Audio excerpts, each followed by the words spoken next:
swung the axe and I was felled. You make me burn, but I'll make it hell. The altar's lit, I'm on my knees. You make me pray, I'll make you plead. Now play the record in reverse. You may be poison, but I'm a curse. You may be poison, but I'm a curse.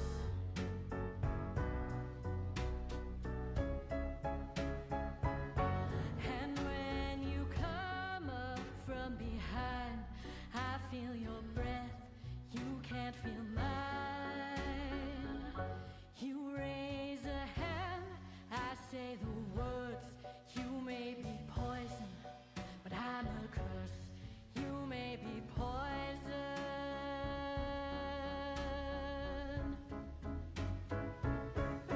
but I'm a curse.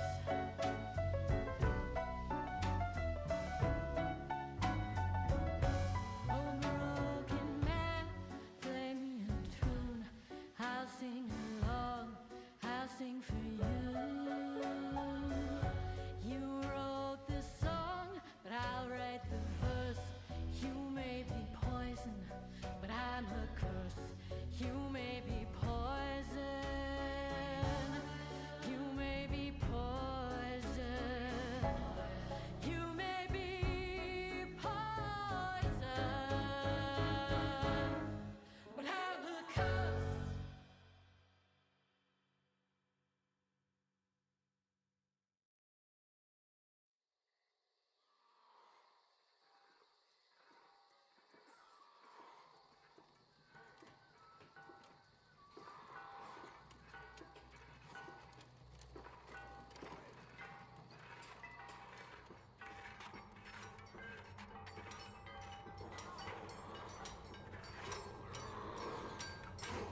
must intervene.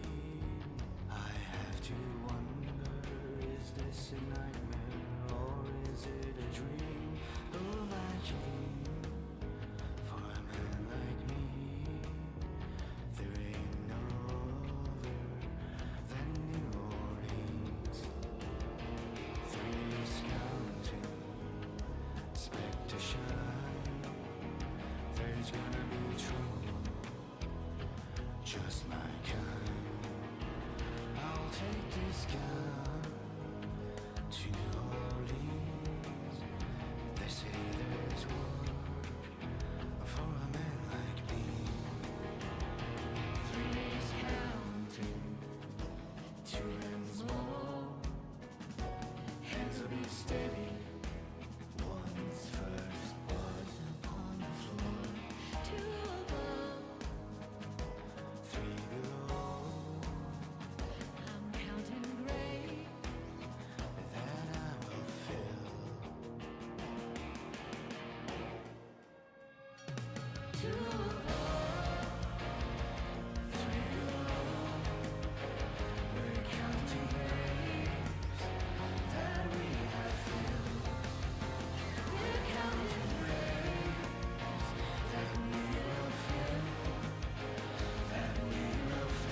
Millennium Ankh in your hand to add a Millennium Ankh from your deck to your hand. Sort of counterintuitively, this occasionally happens at the end of your combo. The Millennium Ankh is the card that saves you all your life points. It's frustrating, to say the least. We are playing one copy of Obliterate Blaze. It says that if you have a level 10 or higher monster on the field with Exodia in its name, it gains these effects. You can pay half your life points to destroy as many cards in the spell trap zone as possible.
Yeah, should work now. Okay, cool. It was annoying. So I think that's supposed to be Zork on the card. We're playing 3 copies of Pot of Prosperity, then for traps we've got 1 Exod Fires of Rage. This is both Exod and Obliterate, which means it's searchable off the fusion, as we'll see momentarily. And you can destroy all cards your opponent controls. Crazy. It can be banished, except the turn it was sent to the graveyard, to add a Forbidden 1 monster from your deck or graveyard to your hand, or shuffle up to 5 Forbidden 1 monsters from your graveyard or banishment into the deck. Finally, we've got 1 Silo Hat Trick for the Rabbit, and then 3 Dimension Shifter, 3 Winged of Ra Sphere Mode, 3 Lava Golem, and 3 Infinite Impermanence in the extra. We've got 3 copies of the Unstoppable Exodia Incarnate, which can't be destroyed by card effects, and once per turn if it battles during damage calculation, its attack becomes your life points. Then, once per turn when the Spell Trapper effect is activated, you can negate that activation, and once per turn during the end phase, you can set either an Exod or an Obliterate Spell Trap from your deck. Once per turn during your standby phase, you lose 1,000 life points. Importantly, that gain is not till the end of the turn. It becomes your life points when you activate it, and then if you attack a second time, it will add your remaining life points to its existing attack, so it can get out of hand really quickly. We're playing Zeus and Typhon and Varudras because there's 10s. Then Underworld Goddess, Access Code Talker, Nightmare Phoenix, Selene, Dark, Ausa, Donner Dagger for Hire, Espiable Knight, and Silo Hat Rabbit. In the extra, we've just got a lot of stuff. You know this stuff. It's stuff. So with that, let's jump into the games. Our first match is up against Flame Swordsman Infernoble, God, remember when Peeps was obsessed with this deck? Glad that he's out. We're going to begin with a copy of the Golem. We'll activate Golem's effect, taking 2,000 of the process in order to grab ourselves a Wedge Temple, which we will then activate, setting this copy of the Leg alongside a Sen Engine. We're going to activate the effect, summoning it for an additional 2, and then grabbing a Shield, which we'll put into the back row, then activate the effect of 2 more life points off the top before we get to our Ankh. We're going to go into a Silo Hat Rabbit. Rabbit is not long for this world, but it is going to be able to set the Silo Hat trick before we fire off Millennium Ankh into a copy of the Unstoppable Exodia Incarnate. We'll go to the end phase and set a copy of Exod Fires of Rage before we pass back to our opponent. They draw a Droll 6 card, very funny. They'll go for the effect of their Olivier first, and then set a copy of their Salamander to the graveyard. Down comes Joyeuse, targeting Olivier, and they'll activate it to cycle back the Flame Swordsman and summon him. They'll activate the effect of the Flame Swordsman, we will chain this Infinite Impermanence, seems good enough to negate, and afterwards we can go into an Angelica. Angelica effect, they will then activate the Noble Arms Museum, which we might as well negate with the Unstoppable Exodia Incarnate. So Olivier targeting Angelica, Angelica Chainlink 2 to go into Roland, and then afterwards we can go for the Flame Dragon quick to the Roland, which they'll send for an OSS. That's going to make a pretty card, yeah, so they'll bring back this copy of Fighting Flame Swordsman, and it's Exod Fires of Rage time. Let's wipe the board. They'll bring back Angelica, and we will set a copy of Obliterate Blaze at end step. Let's go to the standby phase. We'll go ahead and take 1,000 off the Unstoppable Exodia. We'll go Silo Hat Trick here, and then activate the effect, targeting the Angelica. Angelica will chain, tagging out for a Roland. Afterwards, you're going to activate the effect of the Malgus to try and draw their way out of this. We will go Obliterate Blaze. They will activate the Graveyard effect of the Roland, but our monster is going to get very, very big, very, very quick. All 5 pieces of the puzzle go to the battle phase and pierce for 95 billion damage. So that's how the deck performs on the play, but what does it do on the draw? Our opponent for game 2 is on Runic Whitewoods, and oh my god. We're just 2 pieces off here. They're going first. They're going to go for Hugin. They'll activate the effect of the Hugin pitching another Runic spell to go into Runic Fountain. Afterwards, they're going to set 2 and pass. We'll draw for turn. We aren't going to get the win by Exodia. We'll go for the shield here. We'll activate the effect of the shield. We'll reveal the Ankh in order to summon it. And we'll grab another Ankh before we activate the effect in order to make the one, the only unstoppable Exodia Incarnate. We'll go to the battle phase and activate the effect in order to increase its attack to 8,000. Our opponent, of course, will Hugin. We will just pass turn here. And then we'll activate the effect of the unstoppable Exodia Incarnate. They will infip, and yeah, you might as well chain here. They're going to go for the Runic Destruction, which unfortunately for us is going to mean that they get to resolve the effect of Runic Fountain for 3 here. It's just got to be nothing, I think.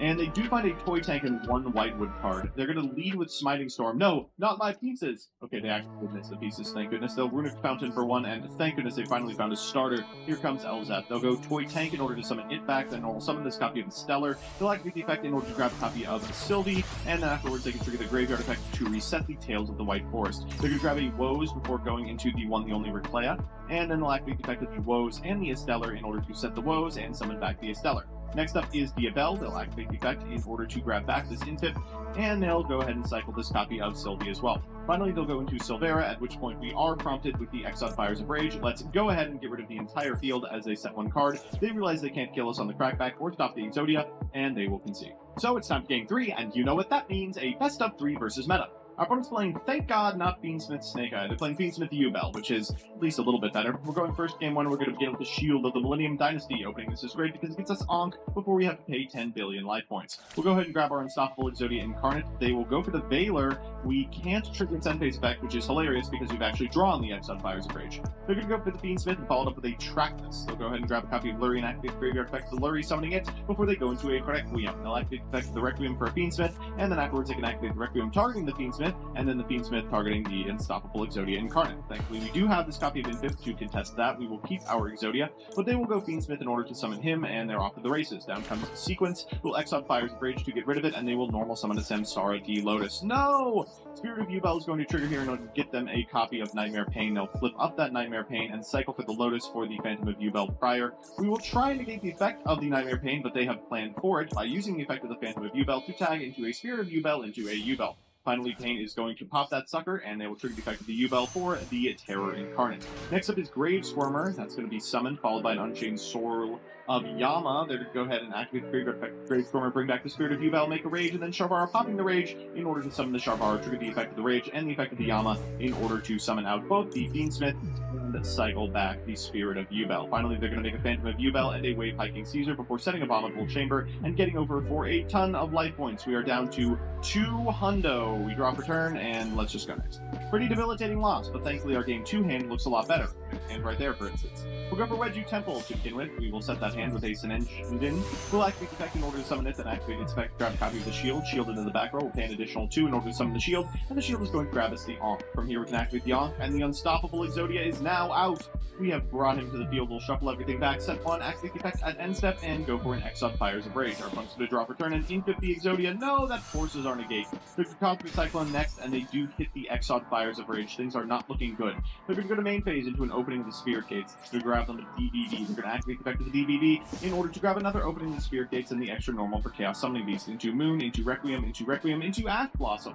Okay, well, that's actually not terrible. They're going to go for opening the Spirit Gates. We will chain the effect of Silo Hat Trick. They'll bring back Spirit of Ubel, activate it as CL1. We will activate Silo Hat Trick as CL2, and it is negated. They will end on a copy of Phantom of Ubel, but they don't even attack in because, of course, there's no Nightmare Pain with which to deal with us. We'll go Unstoppable Exodia into Obliterate Blaze. At the end step, we'll take 1 and go into Close the World before going for a second Millennium Ankh and Obliterate Blazing into a huge beefy boy. We'll take 15 here. All 5 pieces of the puzzle will deal 10.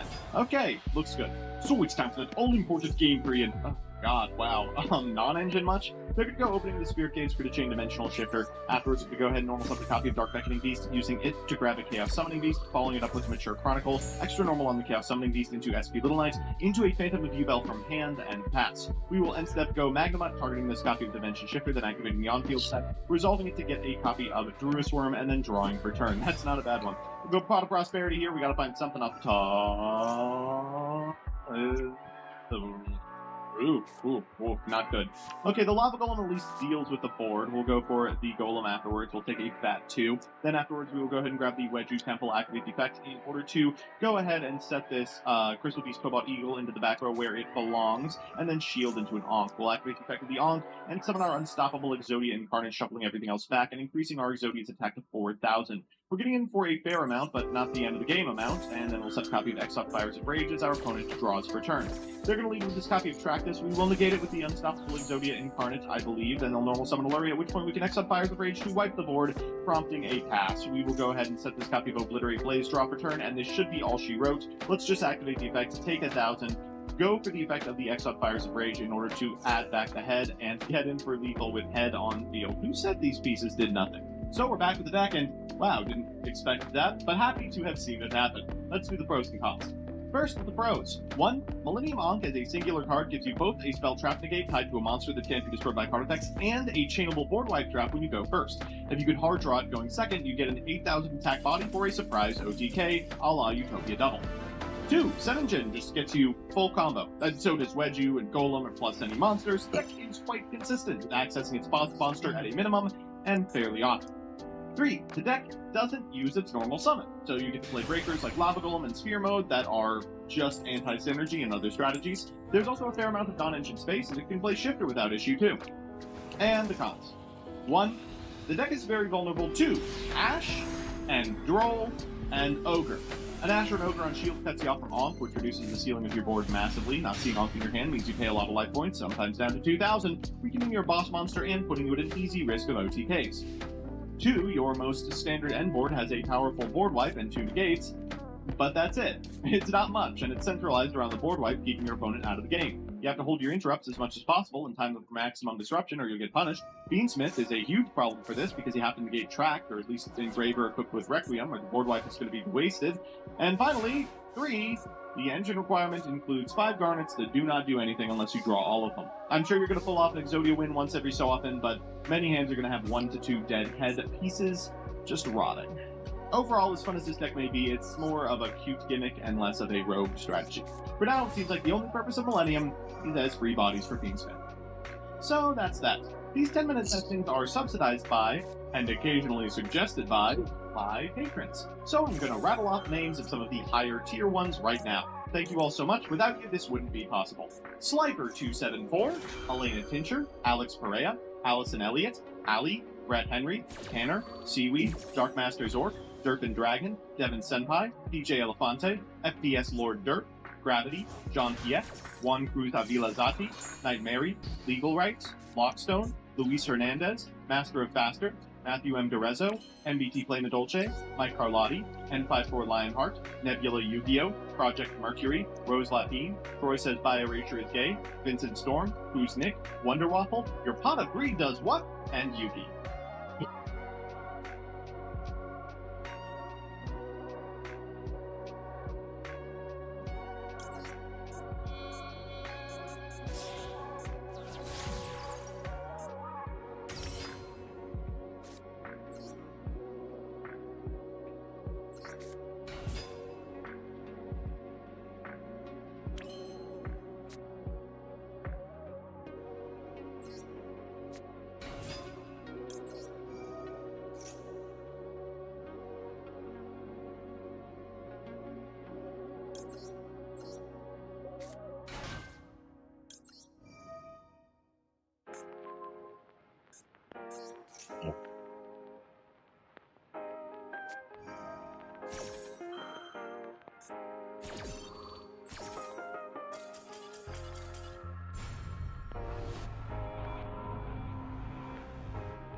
I found a way to encourage children all around the world to enjoy Yu-Gi-Oh! Again. Gamble it.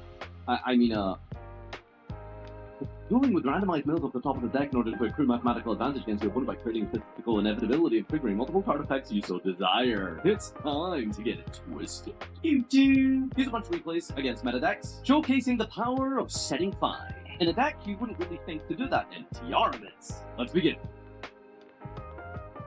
This play here is against Mecha. And I wanted to showcase what this deck can do, even going second, which you wouldn't really think this trap deck would be that strong at, against Snake Eye as well. What you find is that this deck doesn't have too much interaction with spells and traps sometimes, with going first, and setting 5 can be a bit of a culprit. Let's skip ahead to the end of this one and then begin our turn. Alright, we've skipped ahead a little bit, and this is what we've come down to. The usual standard setup here, using the side burst portion as well. We got 2 drawn cards off of the Decode Talker, which is a little bit scary because it means the interaction doesn't come as much from the field, but there will probably most likely be a bunch of hand traps being utilized here. They have the Masquerena locked and loaded, playing around talents by not using the Flamberge, but instead going for the field spell, Divine Temple, to summon out Masquerena here. We're going to lead with Rhino Scream, which typically is going to be pretty strong regardless, as Chainlink 1 here. They're going to go Chainlink into SP Little Knight, probably trying to eliminate Kick Colossus immediately, which does make sense. We hit a Showdown, which is pretty nice, gives us a draw, which is some options, and Bullish Amphibian is a pretty good card in this scenario because it basically tutors the entire Visas, Storefrost archetype, per se. So we're able to get all kinds of different options here. We can get Discard Outlet for the Burst, which you can see is the card that we're playing in this list. The Field Spell potentially, but no real discards. So Chiron is probably not going to be the one here. The Search for Heartbeat off of the Kick Colossus, that's going to allow us to actually get this burst out of our hand here, because we do want to actually resolve it potentially, because we've got the Trap Trick there to pair it with something like Morella, able to send a transaction rollback. And that's kind of like what the style of this deck is, very much relying on the graveyard mills and interacting with the graveyard a lot, even with the trap cards, and rollback being a huge portion of that power here. So the SP Little Knight got rid of our Kick Colossus, which is unfortunate. We don't really have too much of a way to push forwards here, except with the Fusion Summon of the Winda. So if we can like stick this onto the field, that might be pretty powerful. They do get to protect the Decode Talker for next turn, which means Winda isn't going to be the end of the world for him, because it didn't really matter. They've also got Super Pulverization to out our Winda, which is pretty rough. But the thing with Tearlament and Masto is that it doesn't really have a lot of pushing power. Like, yeah, you've got your normal summon and then your Extender Chiron, but other than that, you're kind of relying on a lot of non-engine to do anything, which, I mean, admittedly, most decks are relying on non-engine, which is why trap cards are actually really cool, because you do get to force out quite a lot of their plays just with Rhino R and a Scream, and then from there you can just set 3 cards. 3 cards which are pretty deadly. I mean, the Daruma Cannon, Fiend Comedian, which if you don't know what that card is, don't worry, it'll come up in this one here. Very good card specifically in this scenario. And against like Snake Eye in general, a lot of decks in general as well. You can see just how much hand advantage they've accrued, but you can only really do so much in Snake Eye to interact with back row, right? Like the deck doesn't play Zeus, there's like a Nightmare Phoenix, and yeah, other than that, you kind of just have to keep grinding and pushing and hope that your opponent misuses their trap cards, which hopefully I won't, because I'm incredibly talented and skilled in the game, as you can imagine. At this point, I am basically just letting him play. Like, there's no reason for me to start flipping trap cards.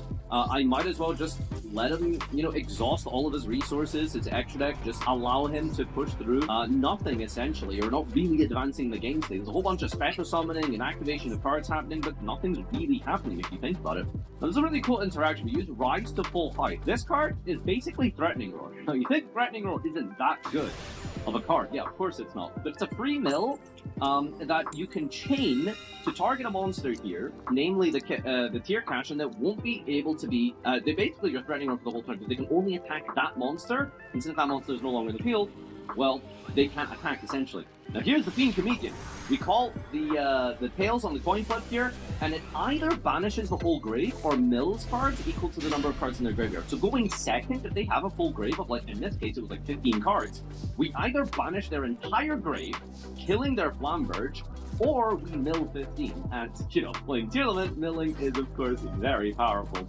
So yeah, they are just like cooking, they're activating a bunch of cards, but like, again, they're not really getting anywhere, and they're not really achieving anything. That is one of the weaknesses of Snake Eye, is that it doesn't interact really well against trap cards. So they enter the battlefield, maybe a little bit of a misstep here. I probably should have went end of main, just so they don't get any value off of the Zalantis. So unfortunately, it is going to... Oh no, it actually doesn't resolve. Yeah, actually, because on resolution, it's no longer on the field from the Daruma cannon, which means because it's not co-linked to anything, it doesn't get to destroy. So actually, yeah, it worked out in the end. You can see here as well, we went for the elemental first in the end phase. It's absolutely fine to get rid of Flambers because they already resolved it. They have like 6 cards in hand, but again, they can't do anything to your back row. Like, they have a bunch of hand traps, not a lot of which interact with trap cards. I mean, okay, you're gonna draw and Lockbird, this is great if they're playing against the mirror match, potentially. But yeah, it's not really achieving anything. Just using the Keldo. I don't even know why I use the Keldo here. Whatever, I suppose. I guess from here on out, it really is just generating that advantage and making sure they can't play. And again, they don't really have a way to play too much. They got 6 cards left in their extra deck. Putting back the Princess may be a mistake. I just kind of don't want it ever to be online and have a chance of doing anything. But at this point, they're on 5,000 life points.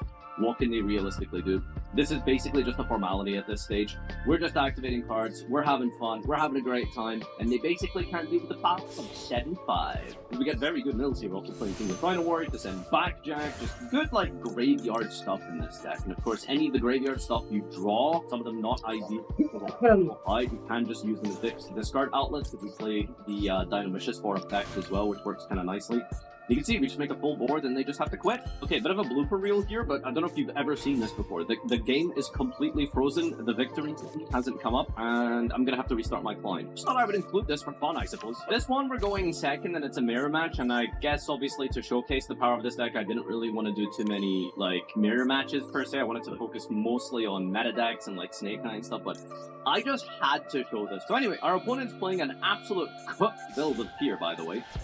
Just the most ridiculous things you'll see in this deck. Horus, not so unexpected. Necroface, getting a little bit weird, but it's like a Maxi deterrent, basically. If your opponent Maxis you turn 1, you basically just Necroface a bunch with Snow and deck them out with Zombie Vampire. You can see here they're getting a bunch of mills off, the 8 total, and then they're just playing the game. There's also some mechanical cards they've mixed in. I think the mechanical cards, I believe they're like a Curious Engine. I think it's like a 1-card Curious or something without using your normal summon. I believe might be the logic. I'm not 100% sure, but so our opponent is just going to play the game for us here, as you can see. Here's the fun part. They go Zombie Vampire. We mill a bunch of cards. They don't know what we're playing. It's really funny. So we've got like Morella, some trap cards. Like as far as they're concerned, okay, cool. Worst case scenario, they're filling up our graveyard with traps. But as long as they don't let them, really resolve and they can chain a bunch of things, they aren't worried too much about it. Here's the crazy portion, I suppose. The Cross Sheep triggering off of the Rukalos summon to bring back the Weiner that is milled, to then send Herald to add a ritual, to then go for Ime, which is then summoned to the field to make a... Is this a synchro? Oh, it's an overlay, right? We manipulated the level of the Diviner. We're gonna go... This card is very funny. We're going for a Pilgrim Reaper. It might be a thing in TCG when they inevitably ban Beatrice for the deck. But now they can kind of see what we're playing here. We got Backjack, we got Shadol Hollow, which milled exactly Burst and Rollback. I think you know what's going to happen here. We go Rollback, chain the effect, destroy his entire field. He summons Rukalos, but then we start our turn with a 6-card hand. They lost on turn 0. I didn't want to show replays of me going first because I feel like that's almost biased per se. So again, I just wanted to showcase just how powerful the deck can be going second. This time we're playing as Punk. Let's jump on over to turn 2. Alright, so moving on to turn number 2, we've got 2 cards drawn and Negate Search, the SP Little Knight, with the setup of a quick synchro into a bounce 4 cards. So that's what we're dealing with going second here. Let's see how we can make this one work. We got Rhino Scream, very good going second. They're going to chain the Gabu here to negate the Rhino Heart. We still get the mills here, so we're going to try and hit something. Get a rollback, that's kind of juicy. Being Briefing and Umbrella. Well, Battle Phase just to force out the end phase bounce, which is the most important thing, really, because, yeah, against trap decks, Punk is very good, because you set 5 end phase, they summon Amazing Dragon, and bounces, I think, over to maximum capacity. So that's like a really terrifying card. You probably just lose the game on the spot. So forcing it out, just by having a Battle Phase, is extremely important. So we're just going to set 3 and activate the Scream. Might have a chance to trigger on their turn here. And yeah, from there, again, it's about like the strength of trap cards really relying on the fact that a lot of decks don't have meaningful ways to interact with trap cards. They have a bunch of like monster negates, bounces, Apollosa. These are all the type of tools that decks have available to them to deal with monster cards and monster interactions, but generally a lot of decks will just struggle with back row. So yeah, here at this point, you know, I could have flipped the needle ceiling. I don't think it's really worth it. We just let him cook. It was a little bit scary for a moment because I was worried about the Psychic End Punisher. I forgot this deck naturally relies on this card, so you know, that's very scary. You can see the most important aspect of Punk is the fact that it does have a lot of draw power. So playing like a, you know, smaller engine comparatively to most decks here, then you have just like a bunch of hand traps drawn off the field spell, and your combo is really the best way to interact. And of course, getting that all-important Max E is super, super relevant. We missed the coin flip here, which is kind of fine because it means we get to mill 15 cards. Yes. Your turn. Our turn. We've got Backjack, Solid, Heartbeat. They have called out the what's it called, the Backjack, which is unfortunate for us. So we have to chain and hope that this random hit off the top is going to be relevant. Trivia Karma is chained. I think we're going to get the field spell off of this. And then for the I think I got Scream. It's like my only target left. I must have milled everything. The Backjack randomly hits the Daruma Cannon. Okay, so I understand that's kind of cheating. I know, I get it. That's kind of cheating. Because that is the one card that outs Psychic End Punisher and allows me to live here.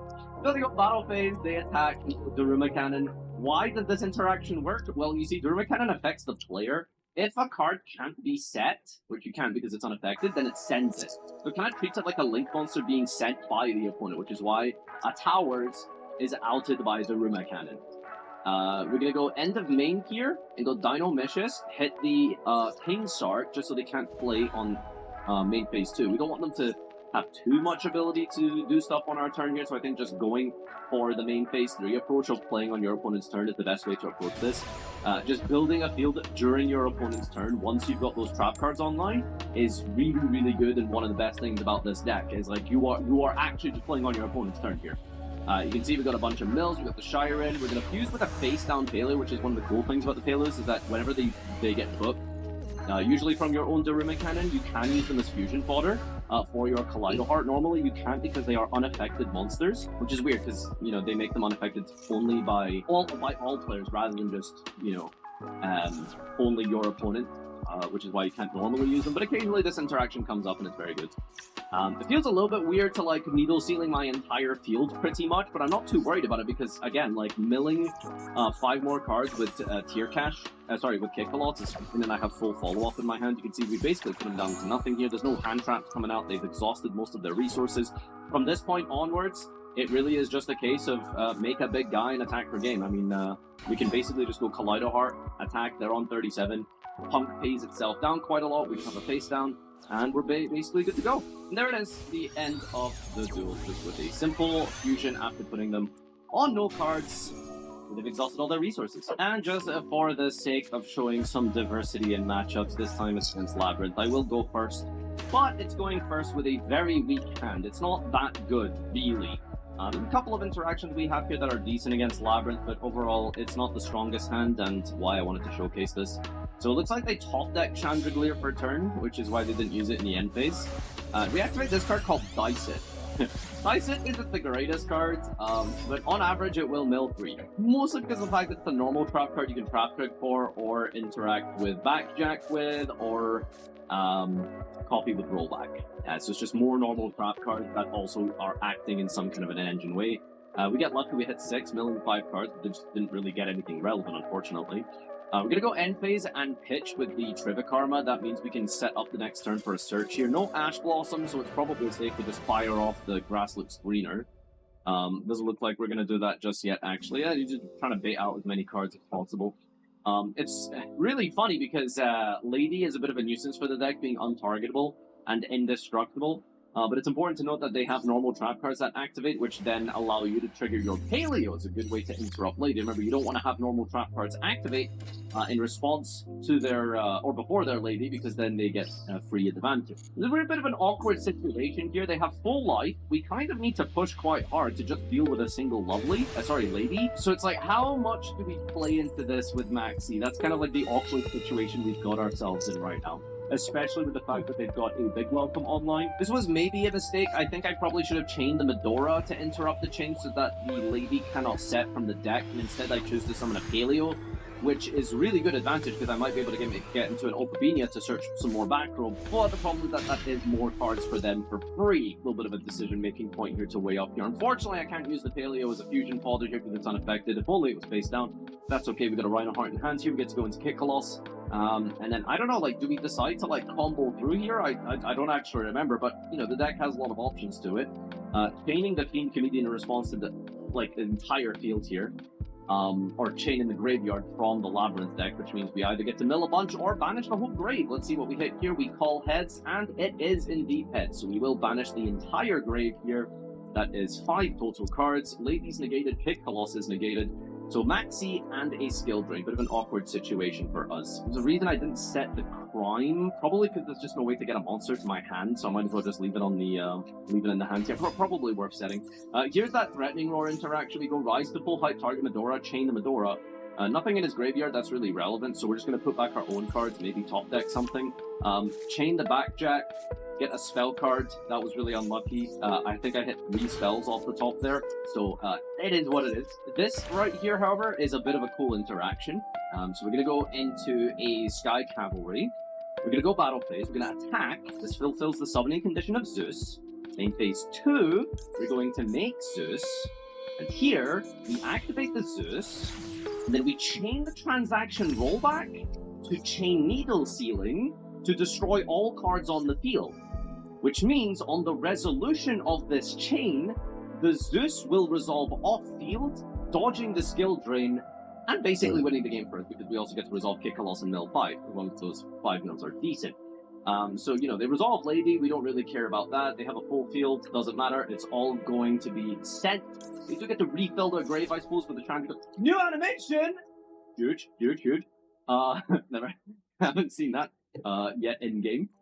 So yeah, we hit a Shire Kick Coloss, we make a Rue-Coloss, and we have Crime, Rue-Coloss versus 2 cards. Yeah, Solemn Warning and an Omni Negate versus Labyrinth is gonna be game. I suppose not setting the Crime was good because it would have been sent from the Zeus. So I guess that was a good call. Ladies and gentlemen, I hope you enjoyed my little showcase of 60 cards Trap Tiara Man. I'm sure some of you want to see the deck, so let's have a look. You can see here, it's not exactly the same card per card build that I had in the video. I had some Shaddolls. So if you do really want to play the Shaddolls, I ended up cutting them because they just kind of were a little bit bricky. They're only really good to draw if you specifically have Shiren. And again, you want to be focusing on mostly playing on your opponent's turn, which is why we're playing a lot of trap cards. If you do really want to play the Shaddolls, I would probably cut the second Leancolia and the Olenoids. Having back row removal as engine is pretty decent, so you know there's a decent amount of like running around and being able to just MST a skill drain or a summon limit against Horus is kind of important. But yeah, this is the deck list here. It's all about milling. Most of your trap cards aren't actually that threatening, except like the good ones, which is like Daruma Cannon and Needle Sealing are probably the best trap cards for going second in Yu-Gi-Oh! Dogmatic Punishment is an option, but it uses up too much extra deck space, plus locking you out of your extra deck is just way too much of an issue. Ice Dragon's Prison is okay, but it's also really bad into some decks, so that's kind of like why we're not using it yet. This was filmed pre-Yubel, so there is a world where Ice Dragon is good now, because like Ice Dragon against their full graveyard, getting rid of Yubel and Terran Incarnate could be pretty huge. But obviously the main focus is just milling as many cards as possible. But yeah, I think most of this is not really cuttable. I threw in Reasoning here as well, just to like fill up the grave as much as possible. I think people generally call 4, but 4 usually triggers a summon of a tier, which isn't too bad. The idea is you just want to have as many Paleos in the grave as possible with the Reasoning, and then on turn 3 you can start playing with Paleos and starting Fusels, Morellas, and rollbacks. Alright, without spending too much time yapping, thank you so much for watching. If you've watched this far, then, you know, leave a comment down below saying Tiaramit's strongest. If you do want to see videos like this where I analyze some of my cool decks and break down the gameplay of said decks, usually something a little bit more different, then please leave a comment letting me know. Patreon if you haven't already, subscribe, and until next time, check me out on twitch.tv/Arthur, where I stream daily. Peace out and bye!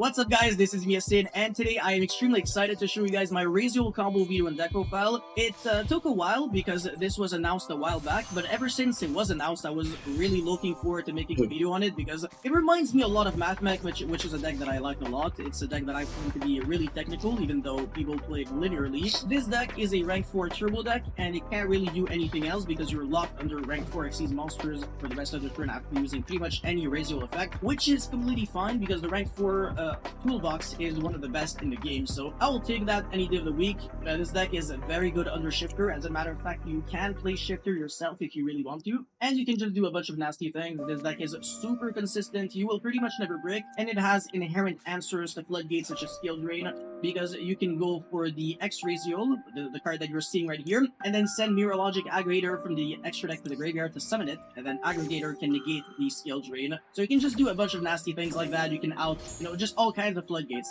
So yeah, this deck is super beautiful, super enjoyable to play with, and there's just so many things that I want to showcase with this deck, but I will especially show them in the spreadsheet video if the video can get 1,000 likes. So yeah, you already know what to do, smash the like and subscribe button, but also before we go any further, a huge shout out to my sponsors, Inspire TCG as well as Duel Guard. Make sure to check out their Ultimate Saints collection. They have the best Dragon Ball playmats, deck boxes, and art cards, and use the coupon code YASIN666 for 5% off.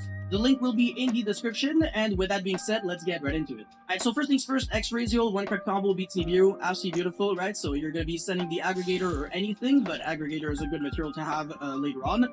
You can also send a Raziel Xyz monster. There is a merit to doing that because it means that the dual drive, when you summon it, can detach it back from the graveyard. I'm assuming that you don't know what these cards do, but if you do, then you understand why I'm saying this. Anyways, overlay for the Rafflesia as soon as you can, because this card can send Gravedigger's Hold to negate any monster effect activated in your opponent's hand, graveyard, or banished. And then you also burn your opponent for 2,000 life points, so that's kind of nasty. And this card is unaffected by trap effects while it has materials, so even if your opponent has like Nib, Imperm, it's not gonna work. It's still gonna do absolutely nothing.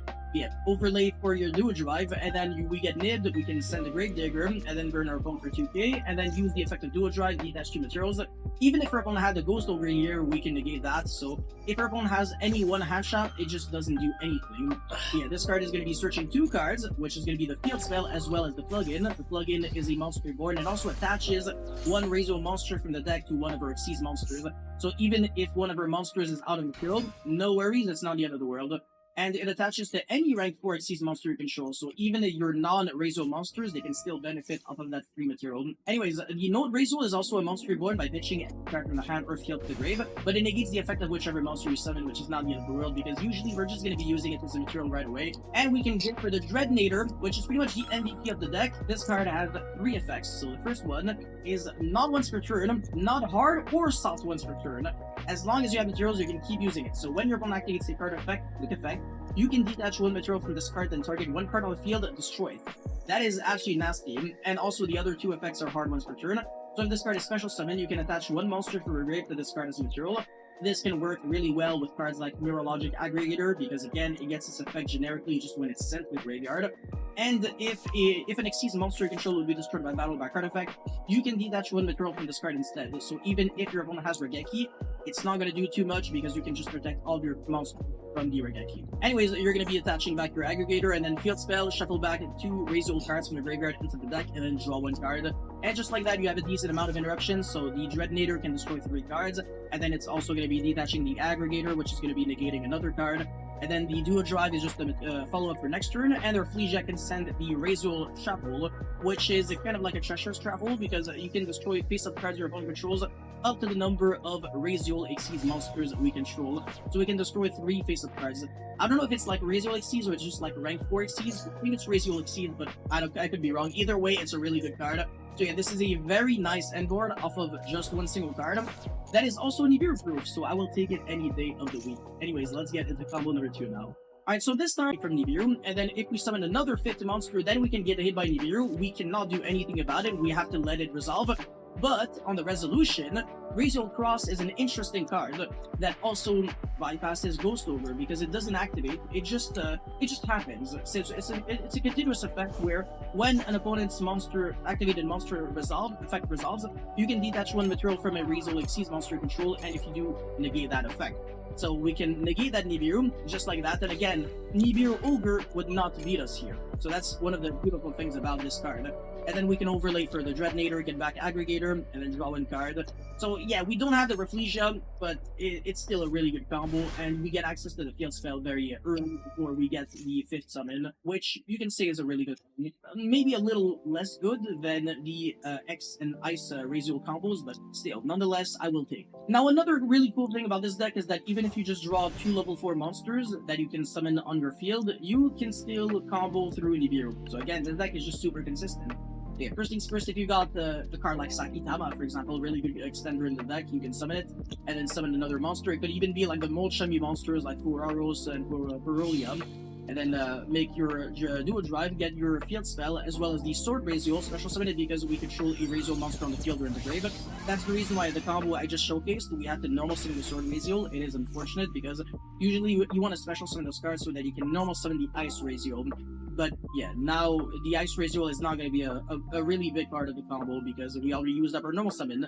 Anyways, now we successfully get hit by Nibiru, which is not the end of the world. We were going to be threatening it with the Rafflesia. We can recover from Nibiru. So again, that's just to give you an idea of how super resilient this deck is. And then make this Node Raziel, revive back your sword, and then go for the Dreadnator, get back the Aggregator, and then draw one card with a field spell, and just faster there. That's good enough because even though the Dreadnator has a 3000 attack and Nibiru has 3000 attack, it will not beat us because we can detach material to protect ourselves. And then our opponent will still struggle against all the materials of Dreadnator to pop cards and also the field spell to negate a monster effect.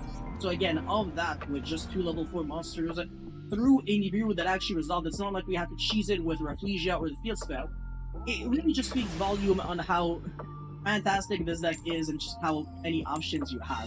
Because even if your opponent has a combination of hand traps, you can still play through them with a combination of cards in your hand. That's it for the combos. Let's get into the deck profile now. Alrighty, for the deck list, I think even if you don't understand the deck, you can easily understand why this deck is ultra consistent. Because obviously I'm playing a huge amount of non-engine cards and a pretty big amount of one-card starters as well. So 3 Ice Raziel and 3 X Raziel, these are the Pyro monsters. These are obviously the best cards to open in the deck. They're pretty much on the same level of brokenness, but I want to see X Raziel is even better to open than Ice Raziel, because if you're going second, then this card just beats boards very quickly. Whereas Ice Raziel, if you just have that and nothing else, you go normal summon effect, then you get Imperm, then you pretty much pass. But you have so many extenders that it usually just doesn't matter. And there are Pyro monsters, so you can also search them with Bonfire. That's even better.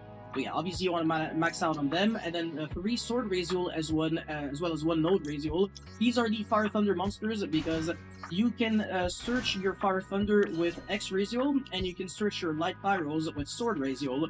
So there's kind of like 2 families of Raziel monsters. There's also another Raziel monster that I do not play. I think it sucks. I think it's a Light Pyro, but it's just really bad. So yeah, or it might even be like a Light Thunder or something weird. No, actually a Fire Thunder. There we go. I completely messed that one up. But yeah, Sword Raziel, another decent normal summon. It's not like super full combo. It only ends on 2 Xyz monsters, which is still very good. But it's not 3 Xyz monsters. And then the Node Raziel is not a starter at all. It's just an extender, and it's not the kind of card that you want to play as multiples because it's very easy to recycle back with your field spell and revive back with your plugin. So 1 copy should honestly be enough. And obviously the 3 Bonfire, the 3/7 Tachyon. You can search any of your level 4 monsters either by revealing the Masquerade or the Battling Boxer Star Cestus, because this is a rank 4 fire cards, and this one is a rank 4 light for these cards. And you can also search 7 Tachyon with 7 Ascension, 8 spell cards that can search your starters, and then 9 other starters. So 12, 15, 17 1-card combos in a 40-card deck list. That's like a 95% chance of getting your engine started, which is a lot. And then we also play some undesirable things to draw, I guess you can say. Node Raziel, not the best to draw. The Hole Thruster, which again is a normal trap hole. I mean, it's not a trap hole, but it's a whole trap card. Yeah, you can send it with Rafflesia, which is kind of crazy. And also the graveyard effect is insane because you can overlay for an Xyz monster on either player's turn by banishing it from the graveyard. And you don't have to make a Raziel Xyz monster either. You can overlay it for like the Mathmech Laplacian. And yeah, the Gravedigger you don't want to draw it either. So yeah, these 2 traps not really good to draw. The Monster Reborn is not good to draw. The Field Spell is also good to draw. I will never complain if I draw this card. So yeah, honestly this deck doesn't really play any bricks, and the other cards are just non-engine cards to help going second. So you can main deck all the Molchamis, and also these cards are level 4, so they have indirect synergy in the deck. Even if you draw them going first, they can be the discard fodder for I don't know, the Node Ratio, or you can place them back on the bottom of the deck with the 7th Tachyon. So it's not the end of the world. And if you're going second, these cards are Exodia, so I will ask you to take it. 3 Ash, which I don't know if, I mean, yeah, you still have to play 3 because it negates the Molchamis, so this card is always good. Now, the cards that I'm very iffy on, and these cards will most likely change over time. 3 Ash, 3 Imperm, 3 Ghost Ogre. I think Valor and Imperm are going to phase out next format because there's so many decks that can easily play around them, and they're just overall very weak. Like, even against Mermail, for example, one Neptibus already kind of beats a Valor because it stands for cost. So I might just not play these cards and play something else instead. Maybe main deck Shifter, because again, that's something that you can do. I'm not going to main deck Duel because it conflicts with the 2 Molchami monsters. So yeah, if I can play something else, then maybe. And Ghost Ogre, same thing. If I can play something else, I'm not 100% sure. It depends on the ban list. I don't think you want to play Bestial monsters in the deck, but you might be able to. It's just that you can't really use them for anything. Maybe you can play DD Crow. Maybe you can main deck like Dark Cooler, Evenly, Droplet, etc. That could work. I'm just not 100% sure because I haven't tested those cards. And it's not like I can't really test them because, again, we have to wait until we see the ban list in order to make kind of get a better idea of what's ideal in this deck. But at least you have like a rough draft idea of what is optimal in terms of ratios. Anyways, for the extra deck Zeus, and then the 2 cards that you gotta reveal for the 7th Tachyon, you will never summon these cards because they're ranked 4 monsters that require 3 level 4 monsters, and honestly, they're not even that good. I guess Masquerade is not too bad, but yeah. Anyways, Aggregator, again, very good card, one of the best cards in the extra deck, even though you never summon it. It just, you send it with the extra ratio. 2 Dreadnator, this card's insane. 2 Dual Drive, this card's generic, so it's even better. 1 Tornado Dragon, it gets rid of floodgates and stuff. And also, Ghost Ogre makes outing Scale Drain even better, because now you make Tornado Dragon destroy your own Scale Drain, and then you Ogre yourself, and then Scale Drain actually dies. Baguska, great option under Shifter. Castel, great removal card. Outs pretty much anything you want. And then Evil Storm Excite Knight, this card is also extremely good when you're in a losing position. Abyss Dweller, obviously, that makes sense. When you don't have Shifter, you want to insta-win against the Mermail. And then Sharpshooter Ecclesia, very good at sending your 2 Shackle cards. Always does something. I love Sharpshooter Ecclesia, it's so good. And also the fact that you send your Razor Hole of Thruster from the deck to the graveyard means that you can use this graveyard effect to overlay on the opponent's turn, which is just nasty. And then obviously the Laplacian, which is the main card that I'm trying to summon with the graveyard effect of Wolf Rust. If I can summon it on my opponent's turn, it's even better. Yeah, anyways, obviously, that's, I think, the best way to play the deck, but there are obviously some other options that you have at your disposal, so again, if you want to play Shifter, you can do that. Thunder King, the Kaiju, you can search it with your Tachyon. So this deck is, again, very reminiscent to Math Mech and how it has a small world in order to search Kaijus or Santa Claus and stuff like that. You can do the same thing with Thunder King because this is the level 9 light monster, so you can reveal the Neo Galaxy as Tachyon Dragon and search this, and then put back 1 card from the hand on the bottom or top of the deck. I don't really know. Yeah, it's on the top of the deck actually. Who cares? And you can also send Toad with your X-Razio to recycle back the water in your grave, and if you already Kaiju your opponent and then send the Kaiju to the grave, then you can recycle it back. So that's not too bad, honestly. And if you have some water handshots, then you can recycle them back as well. So either the Molchami Borrelia, not that it matters, or you could also send Ghost Sister and Spooky Dogwood and then recycle it back. The only water handshots that I can think of. The other ones, I don't even know if there are other water handshots. Otherwise, it would have been super easy to search by the Mermail deck. Anyways, yeah, Sakitama, not necessarily sure if you need it because you got the session to search your either starter or extender, so that's the reason why this card is just not really needed. And even if you draw like 1 7th Tachyon and 1 7th Ascension, this card can just be like the card that you place back on the top of your deck with the Tachyon, so who cares? I don't really have to cover these cards, they're just more handshots. Timekeeper Doer, very good against trap decks. Very annoying to out overall. Yelling Draenei, this card can search Nibiru, so it's not too bad. Theoswarm Roach, pretty good against decks that are Synchro summon based. And then Yaga Cowboy, it's just a joke. And then Utopia Double if you want to kill people. Rhapsody and Berserk, this card might have some applications.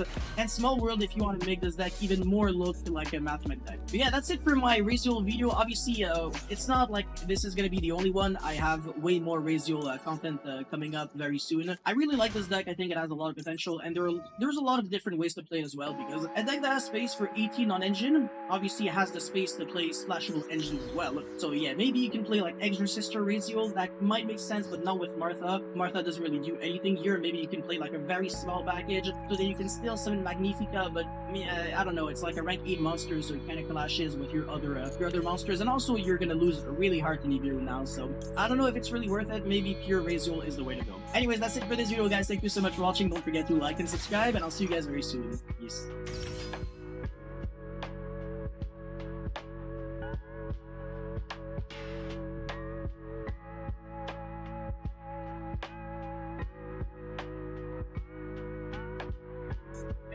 It's Endymion, and if you're watching this, then Black Myth Wukong is officially out for PS5 and Steam, and you can play it right now. But of course, since the game is not identity politically driven or woke in any way, the game's journalists are out in full force trying to ruin the game's reputation. Beyond Wukong, I also want to look at Esprit Shadows, because that game is annoying me the more I see it. But let's get into a bunch of stories surrounding this mega hit in the making and how these freaks hate how well it's doing. Firstly, this comes from IGN. Black Myth Wukong marketing team offers content creators a Steam key, but bans feminist propaganda and all talk of COVID. This story has been making the rounds on some news sites, and of course, IGN artists that people who work there hate this game and they want it. Quick recap, all the sexist, misogynistic claims against Wukong's devs were perpetuated and spread by IGN. Make every article reference their badly translated piece of journalism as fact, and now we're here. Wukong's devs have faced fabricated campaigns of freaks for well over an overnight. And for content creators on Steam, in order to get a code, Game Science, the dev behind Wukong, issued the do's and don'ts if you accept the paper review. And they read as follows: do not insult other influencers or players, do not use any offensive or vulgar humor, do not include politics, violence, nudity, feminist propaganda, fetishization, and other content that instigates negative discourse. Do not use trigger words such as quarantine, isolation, or COVID-19. Do not discuss content related to China's gaming industry policies, opinions, news, etc. And of course, because Wukong Studio demanded content creators not talk about this stuff, websites are claiming that Game Science is using censorship to steer the conversation in their favor, but in reality, that's not really what's happening at all. So if you have a functioning brain between your ears, you know that when it comes to real game coverage, you want to know what's in the game with the political opinions of whoever is giving you. I don't need to know the journalist's pronouns, their living situation, or who they're going to vote for. Since in Tumblr, you crap-smeared Mongoloids, just give me what I came for. How much is the game? Are the bugs in it really bad? Are there any patches issued to fix said problems? Is the game's internal systems interesting? Are the boss battles good? You know, actual things you'd want to know if you were interested in buying a game at release. Because look, I get it. Everything's a preventing buying a new game at launch is a big purchase when stuff like rent and groceries are just skyrocketing across the world. You want to make sure that if you do buy in at launch for a game, that it's worth the time and money that you're spending on it. And based on what Game Science demands in order for someone to get a free Steam key, I totally understand their demands. They don't want you using offensive language, which is fair because most social media platforms that are monetized, sites like YouTube here, it's not usually a good idea to just be swearing 24/7.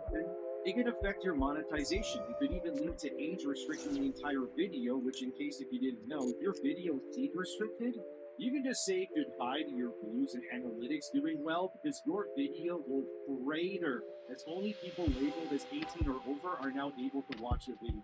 So that one makes sense. Plus, I don't think you need to be dropping F-bombs 24/7 in order to review the monkey game with the magical staff anyways. The other demand is self-explanatory: don't insult other content creators because, yeah, that's just a common courtesy. That would also make zero sense in terms of your review unless you are bringing up websites, which I believe are free game, because they're not content creators, they're literal media corporations. And insulting places like IGN, PC Gamer, or Kotaku are not only fair game, but they're morally justified because they're packed with activism these days anyways. So if anyone from Kotaku is watching this, hello Kotaku person, would you kindly place my nuts in your mouth and gargle them like your late night mouthwash? Thank you. Because remember kids, it's always okay to make fun of Kotaku. In fact, it's morally justified to do so. Continuing alongside their demands, game science says include politics, violence, nudity, feminist propaganda, fetishization, and other content that instigates negative discourse. Of course, this was the part that caused a lot of these websites to push their glasses up their noses and start folding their arms. Because this line pretty much says it. Look, guys, if you want a PC code to this game, you have to not be like these Western journalists, pretty much. That part actually is why I think Kotaku hasn't released a review of this game yet. And honestly, based on this demand by Game Science, Kotaku likely will never release a review, because Kotaku journalists having to write something on their website without mentioning feminist propaganda or wokeness is borderline impossible. It's like telling a fish that it's not allowed to swim. It's going against their very nature. The Kotaku journalist in its natural habitat is an unwashed, belligerent creature, like a small goblin covered in feces, screaming autistically at people passing by on their way to work. We already know that most of these websites can't help themselves when it comes to writing about identity politics these days anyways. And that's because like 99% of those hired probably studied gender nonsense in colleges. And their professors, who were all likely fat, liberal white women with dyed hair and enough cats to invade Sweden, told them during their studies how to be a professional victim always. They wake up every day, they get offended, and then somehow, someway blame whatever group of people for it as long as it's politically correct to do so. These activists, man, they just love their DEI games because it mirrors their fabricated realities to a T. I honestly feel like for most of these websites, they can't help themselves when it comes to talking like woke DEI freaks all the time. I'm honestly convinced that journalists at like Kotaku or IGN would sit there reading Game Science's demands of not injecting feminist propaganda into their articles, and these freaks are sitting in their chairs staring at their Ruth Bader Ginsburg bobbleheads, and that thing is talking to them like it's the Green Goblin next. I can write an article without injecting wokeness into it. What are you, a MAGA? You're pathetic. Going against your kind, you know what you are, what you stand for. Well, maybe this one time I can actually just report on the news. Weak. Pathetic. You sully your liberal roots. Repent your whiteness. Repent. Repent. Repent. This is likely why places like IGN and more are reporting on this. They're pretty much being told to act against their nature, and they hate that with all of their being. The rest, I think, anyways, it just sounds like business as usual in my opinion. Don't incite violence with your review. I don't even know how that would happen, but just don't do it. Or negative discourse in general. Although Game Science saying that you can't talk about politics is also impossible, because the woke mind virus has attached itself to pretty much the entire gaming journalist outlet like the Venom symbiote at this point. The rest of it, I think it just makes sense. Don't talk about COVID or China's game industry or stuff like quarantine. I don't even see how this is considered a negative in terms of these activist-minded people. You're talking about the game, are you not? Why would you need to bring up COVID in a game review about monkey painting a bonking stick anyway? The only one I kind of slightly disagree with to any degree is bringing up the Chinese game industry as a whole, because in terms of what Wukong is and how it was made, it's an anomaly in terms of what it stands for within China's game industry. And I don't mean that in a bad way either. It's actually very positive because a lot of Asian games that are being made, they are predominantly mobile-based or free-to-play. You know, lots of multiplayer stuff like that. With something like Wukong existing, it does feel a little alien coming from that side of the world. Because obviously it's not a free-to-play hero shooter or some kind of gotcha game, it's a single-player action RPG, but again, Wukong to me is like Stellar Blade in South Korea. Another game that was made in a place that's not known for that sort of stuff, but I'm thankful that it is. Black Myth Wukong existing and coming out looking as good as it does is a net positive in my opinion. We need more games like this, not just in China, mind you, but the world at large. And what I mean by that is solid feature-complete experiences where you buy it once, and that's it. Games where you don't need to live in the world, or do daily quests, or grind a battle pass. Just something you can play offline by yourself in the comfort of your home while naked on your couch with a cup of coffee. There's nothing better than being double-cheeked up on a Sunday afternoon with just your socks on playing your favorite game, and I'm glad that Wukong is another experience that I can add to that list. I'm also currently very close to platinuming Batman Arkham Knight. I just need to beat the game on New Game Plus, and then I'm done. So once I'm done that, Wukong will be my next big obsession game that I can hopefully platinum as well. Unless its platinum trophy requires some insane feat like beat the whole game at level 1 with both hands tied behind your back while using only your feet. But hopefully Game Science doesn't cut us with the trophies or achievements for this game. But all in all, with Game Science demands of creators in order to play the game early, I mean, it makes sense to me. It just sounds like they want you to play the game and talk about the game. And not bring up the whole socio-political climate of the world, just talk about the game systems and combat and such instead. Which, frankly, if this were like, I don't know, 10 to 12 years ago, what Game Science demands here is quite literally just a normal game review back then. But these days, every game review has to somehow bring up Trump, Kamala Harris, or whatever current deisms people are supporting today.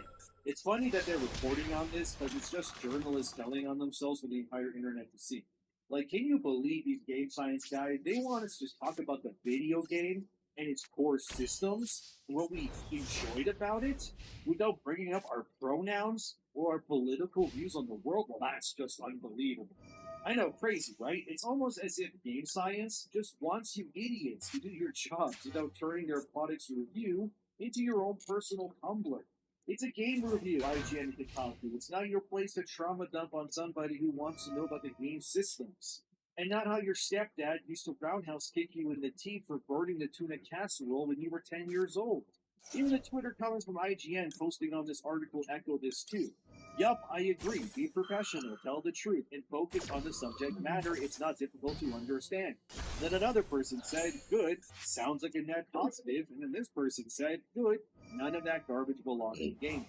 And I agree with them because it doesn't. It's why I'm here making videos like this, because the entire industry seemingly has just forgot how to do their jobs. But that's what happens when you hire the kids who used to eat their school lunches in the bathroom every day because they wanted to be oppressed so badly. Did you guys have those kids in your school, by the way? Because I did. They always gross me out. Like, why are you eating your food in the bathroom? Getting all of those food particles in your food, you nasty freaks. Don't sit outside, eat like a normal person.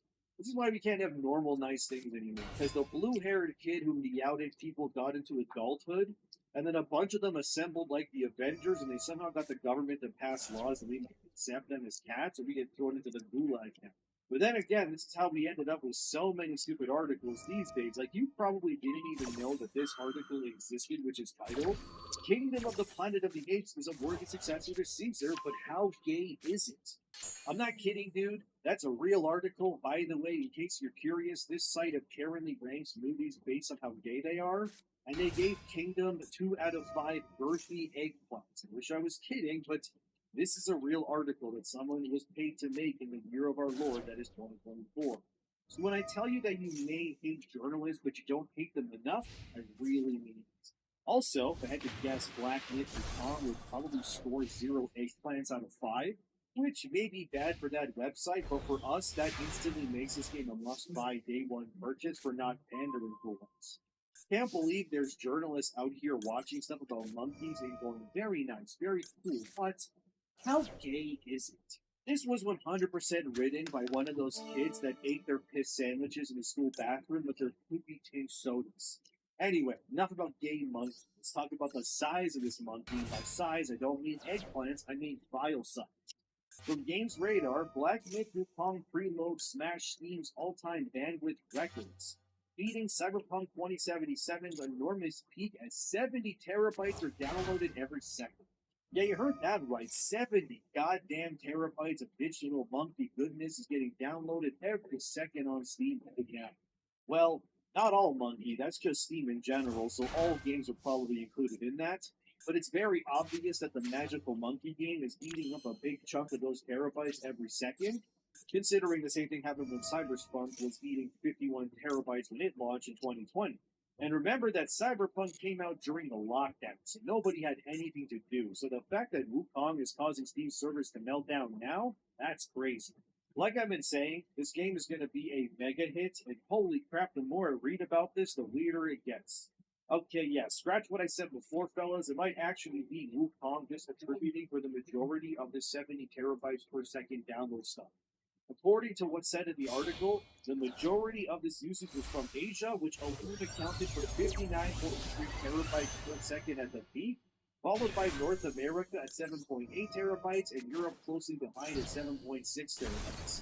And considering Black Myth Wukong has now released in China, yeah, the majority of those terabytes are because of game science and the monkey. That's actually insane, dude. I really wonder what this game is going to sell in a week's time. What are your bets, Spider? 5 million? Maybe 10? I guess we'll see.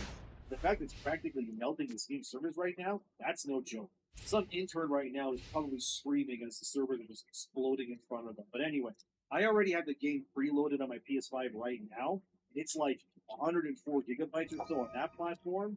So the game is not small by any means, but remember, fellas, not the size, it's how you use it, or at least that's what my therapist says. And then there's Eurogamer, who also echoed what IGN was reporting on before. However, Eurogamer decided to say that the reason why Game Science wants people to focus on talking about the game is because they don't want people to know about the misogyny allegation.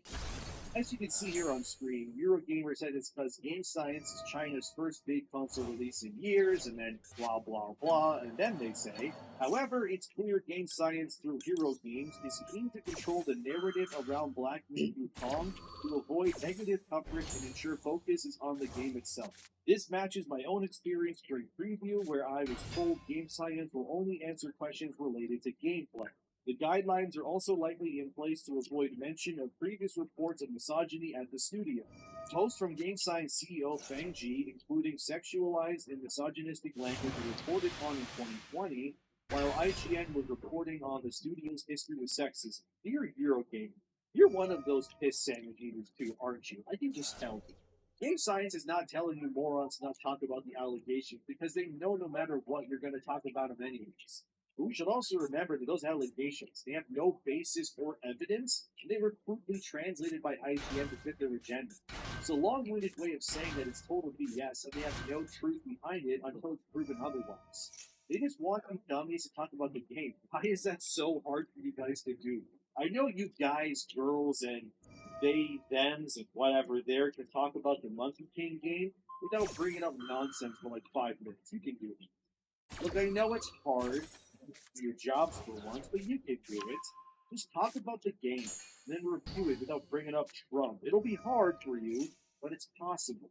Also funny that Eurogamer, as for making this video anyway, still doesn't have their review out for the game, which makes me believe they likely had it mostly ready, then saw that Game Science went no politics or feminist agenda, and Eurogamer probably looked at their article and went crap, and they had to delete like 85% of what they wrote, and now they gotta review the whole thing.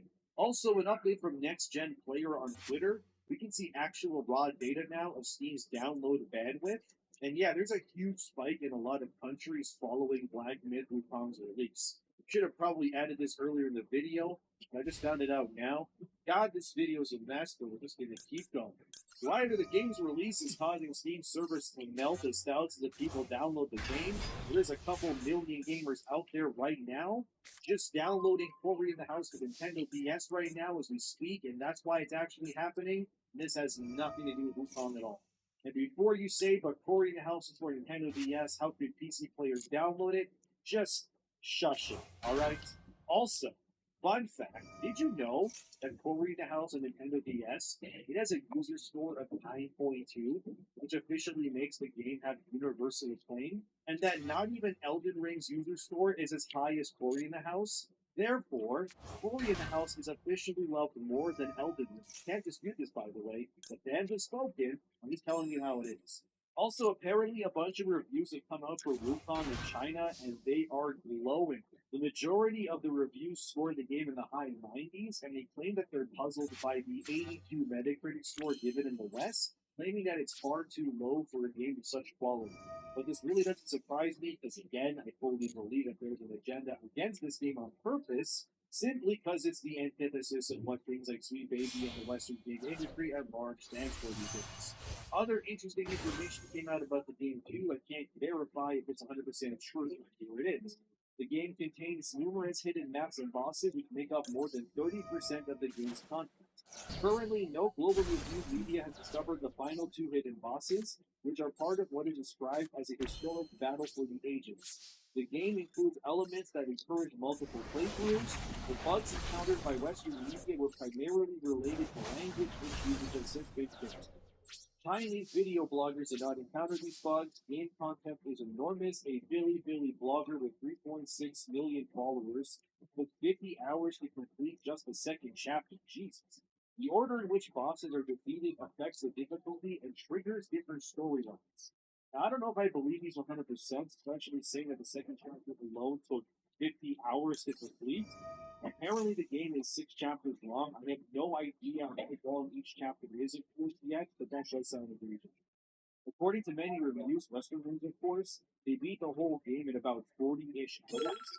So either this Chinese blogger person just really sucks at games, likes to repeat the content in that chapter a lot, or they narcolepsy and they fell asleep while playing it, or they're just lying. Maybe they're just telling the truth. I don't know. I guess we'll see. As for the whole secret bosses and changing storylines, considering this is a Souls-like game in games, that doesn't really surprise me. That's a staple of the genre. Sekiro, for example, has different final bosses and story choices too. So none of that seems weird or out of place to me. For reviewers missing bosses, that doesn't surprise me either. It's like with Elden Ring or really any other Souls-like. I doubt everybody fought every boss conceivable when they first reviewed the game either before guides came out. But Wukong is nowhere near the size of Elden Ring, apparently anyway. It's considered more linear than expected, so I would take everything that was said there with skepticism and yes. But I mean, regardless, the game is still selling. It's going to be a mega hit, and I look forward to see how Western journalists spin this story. If it does better than everything else this year, that'll make me happy because it means yet another base game is a mega hit, which all I can say is, hell yeah, bro. Finally, I just want to quickly talk about Ash Creed Shadows. Honestly, I just want to show you how bad this looks. Here's a clip that came from the YouTuber channel Joraptor. I don't know how to say it. Anyway, they showed a clip of Yasuke, everybody's favorite fake samurai, doing the Boots of Faith, and just look at this.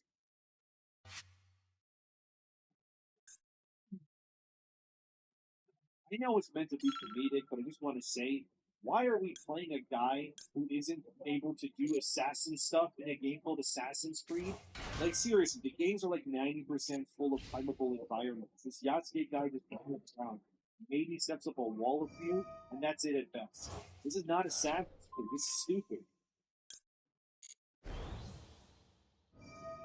Why would you want to play a game known for parkour as someone who can't do parkour or climbing? That's like ordering a steak and the chef just walks up to your table, throws a salad in front of you, and then spits in your drink and slaps you. This ain't Assassin's Creed. Yeah, I just wanted to show you that one clip. It's really stupid, I know. That game also comes out in November, so we're a little ways away right now. But for now, it's all about the monkey. Are you going to buy the monkey game? Are you playing it already? What do you think? What's your rating out of 10? What about journalists not being able to keep politics out of games? Are you sick of it? Let me know. Thanks for watching, subscribe, and all of that. Wish my members and patrons have a good monkey lunch. And if you'll excuse me, I'm going to go sleep 10 years because I'm exhausted, and I'll see you in the next one.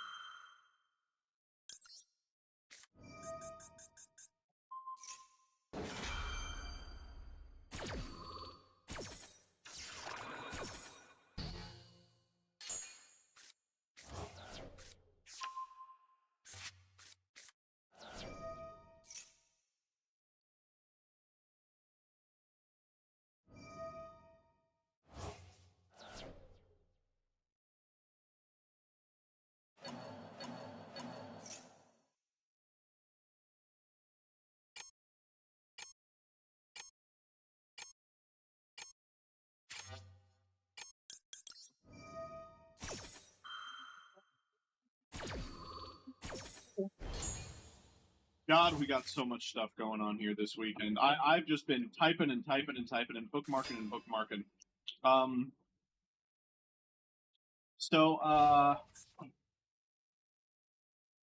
Ooh. Oh, man. Legitimately, I'm gonna have to go, like, hundreds of years back. Okay, there's Harold and the Purple Crayon. That's the last thing we did.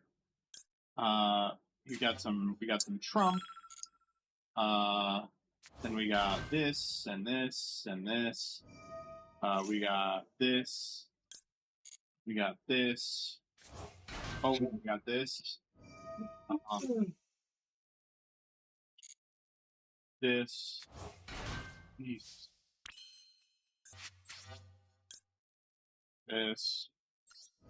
This. Oh my god, there's so much stuff.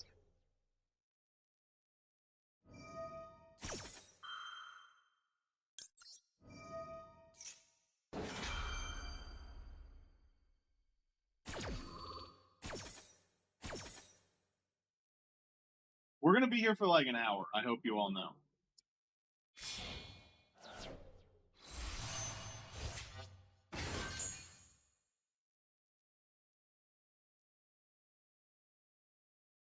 And we don't get that one. All right, here we go. First and foremost. Okay, so this happened. For roughly 15 minutes, my fentanyl animation was scattered everywhere across North America. Okay, so I've been reading a little bit about what's going on here. Basically, in a couple of places, they have it written down here. Canada, South Carolina, Texas, and North Carolina. Someone figured out that the LCD screens that like large businesses use to advertise their business, it's very easy to broadcast something else on them. So they just like broadcasted this dancing little cat on it at like hundreds of thousands of these stupid fucking places nationwide. Which to me seems like a pretty robust security flaw, but also seems very funny. It also seems extremely funny. I told Jillian this, and she was like, "Why didn't they broadcast pornography?" Right? Like, I'm pretty sure that's what people would be. But wow, that's something. Next up. Okay, so we've got a couple of Trump rallies to cover, and listen, the man is just completely cooked. He is. Ah, man, I really can't describe it anything else than like when Biden was in the race, he seemed coherent. But now that, like, he's not up against some sort of lich, it's becoming clear that he's, like, dying. like that his brain has become porous and, like, syphilitic, and it's fucking everywhere. So this is from the rally on the 14th. Now, this is a little bit different day because this isn't around. This is we're talking about a thing called the economy. They wanted to do a speech on the economy. A lot of people are very devastated by what's happened with inflation and all of the other things. So we're doing this as a intellectual speech. You're all intellectuals today. Today we're doing it, and we're doing it right now. This is DJ has the exact correct pitch, which is this is how I sound when I'm like, now it's time to play Yu-Gi-Oh! I'm like, and we're doing it right now. It's going to be a very exciting thing. Please don't leave. It's going to be it's going to be very good. It's very good. This is another banger from that same speech. This one's unthinkable. It's like one of the funniest bits he's ever done in his entire life. Here we go.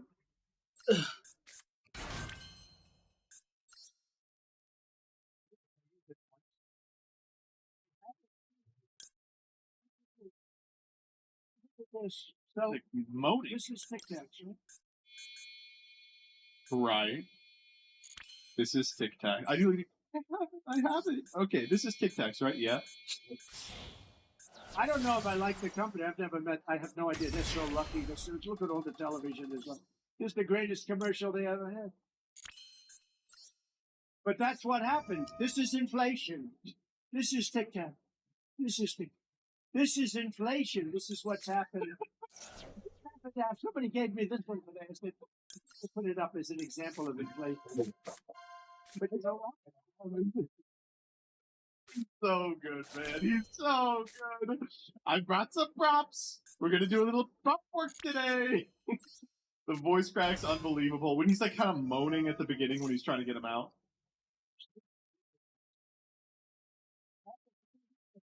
I do have it. He's so good. He's so good. Next up.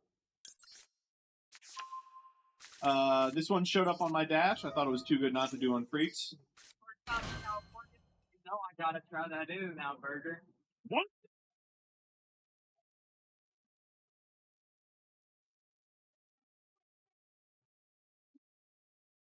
Incredible cut. A really unbelievable cut. I'm really just astounded by the quality of this cut. What? I'm pretty good. I mean, not gonna lie. Next up. Terrible news for the Ruxins of the world. People have figured out a way to use CT scanners to see what cards are inside Pokemon packs. Pokemon TCG YouTuber OKJLove is now using X-ray scanning technology for booster packs. Of course, it goes to a Dextero article, which is just someone typing out what happens in a If you knew what was inside a Pokemon pack, would you still open it? Even though you can wet Yes. a box, not a booster. But it's a bit of his tech has developed to this point where you're actually able to measure the distances on the card. Horrifying. I don't like seeing this. Although, to be honest, it is weird that people grade and sell sealed packs. Maybe now they'll open the fucking packs. Now show us the price. What, the price of a CT scanner? It's a lot. I can't wait for the first, pack opening YouTuber that gets, incurable, testicular failures from pointing a CT scanner at a pack all day without, proper, radiology equipment. They're lead lined. Why would I need that? Isn't lead bad for you? Next up. Oh no! Suspended! No! Oh, last week there was an account that had both a check mark and the Shuddy organizational mark. Oh, the West has fallen. Hey, Peeps Raiders, I hope you had a good stream. And by that I mean I hope that Peeps was very entertaining while he screamed so loud that his vocal cords got mangled. Oh. The Peeps, I gotta say, you have to be more fair on Master Duel memes. Some of them are fun. Next up. Mr. President, what is it? Green Goblin is attacking New York City. What? He's causing mass destruction right now. Should we alert Spider-Man? No, send $50 billion to Israel right now. I think it would work. I think it would work. I think it would work. I think it would work. I think it would work. They would. They can help us. They can help us. Next up. Okay, I just want to show you a fucking advertisement I keep getting. So the advertisement situation is so bad that Elon Musk is now suing, alleging there is a conspiracy to, I don't know, defraud him or something. I don't exactly know what he's saying. It's illegal not to give him money. There's a legal video about it finally. But it's just visible anywhere you are. The price of ads has gone all the way down. Cheaton is buying up huge amounts of them. But the rest are being bought by Active Scams or Temu or this, which I keep seeing. Love Sense Partnership. Can you resist trying it? Enter the erotic game world with Auto Thrusts now. Get automatic thrusting masturbator with 50% off limited time sales. Feel synced movement from in-game. And let's listen. Okay. Is that the thing? Okay. I get it. I understand. Okay, I get it. I understand what's going on. I don't know why oh my god. I'm clicking it to shut the audio off and it's you want the masturbator? You got it. Oh no. Could we do Master Duel with this? Do you think that would be against Toss? The problem is I would never come. It's every time you make a good play, it strokes you, and I'd be sitting there fucking hell, I got nothing going on. Could you last 5 minutes playing this game? Absolutely.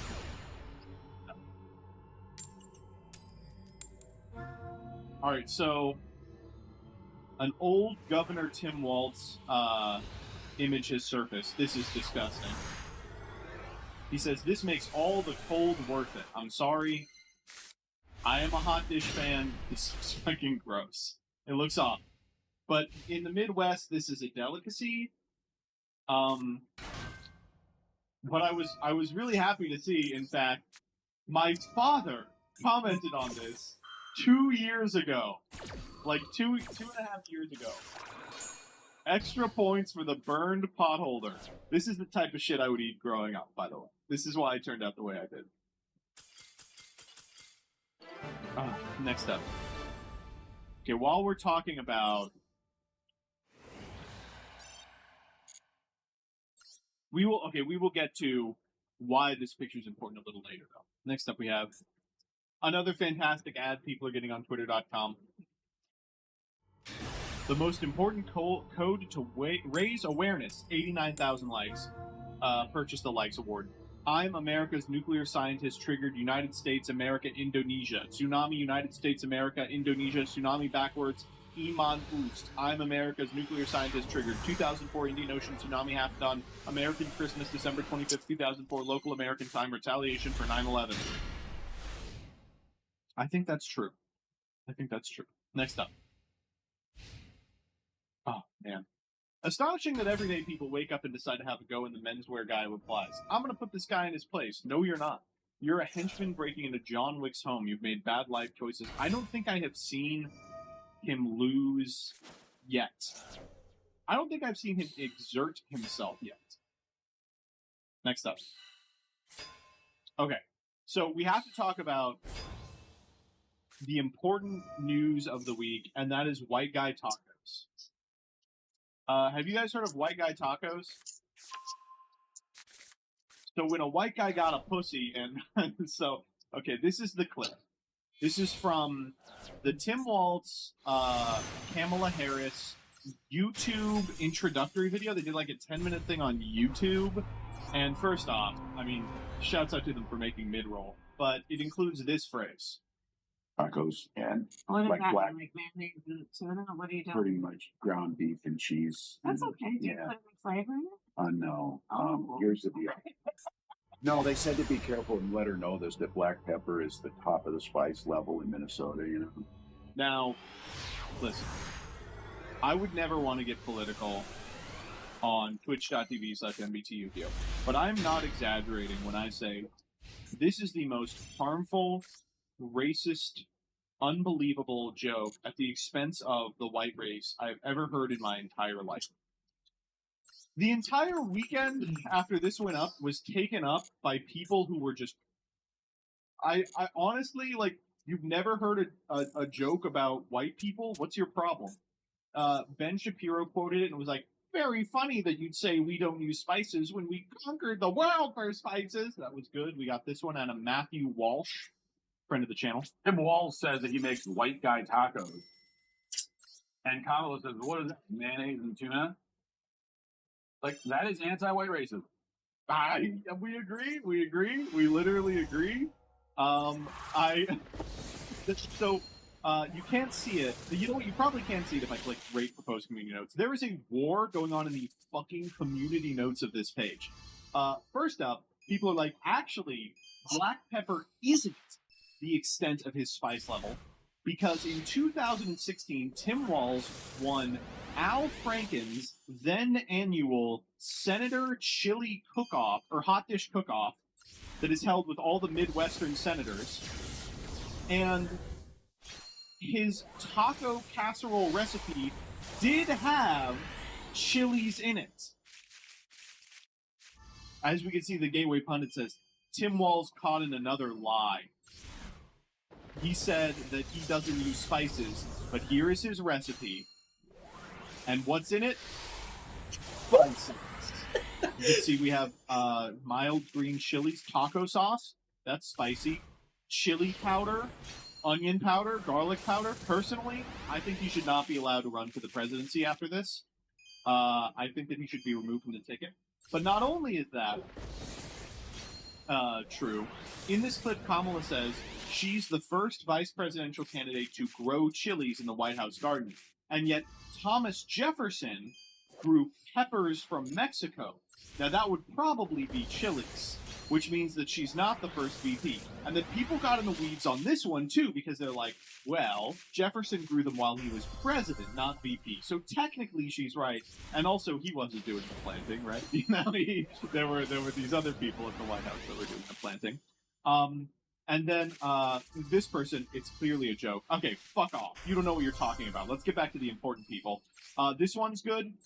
It's jokes about stereotypes are hurtful. And as a former high school teacher, Walls should know this. It's important to counter the stereotype here that crackers can't handle spices.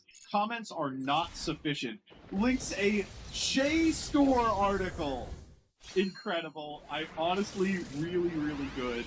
I'm so happy that the record has been corrected. They are going to fucking town in the arguments in here. This is like a better Reddit, the community notes. I'm sorry, you're just gonna have to you people are gonna have to learn that one of the number one most important things about white Midwestern culture is making inconsequential jabs at yourself. What are you people, stupid? Come on. If you never talk to a normal person, my God. I can't believe Cernovich posting this. When will the lies end? I don't know. King. Maybe someday. It's time for us to call it what it is, anti-white racism. Moving on, we have this very important post here. It says, and there's goobers who will say that Japanese media is better, but when you look into it, 90% is fetish slop. Every month there's a new girl who is insert fetish, wants to have sex with the boring protagonist. We will get back to this specific thing. But the quote tweet is this. It's a French person who goes, Le fetish slop sera toujours meilleur que la série Netflix avec du wokisme et des pronoms libres. I love my French viewers. If you are French, I have no qualm with you. I cannot take le wokisme seriously at all. I'm so sorry. Avec les pronoms.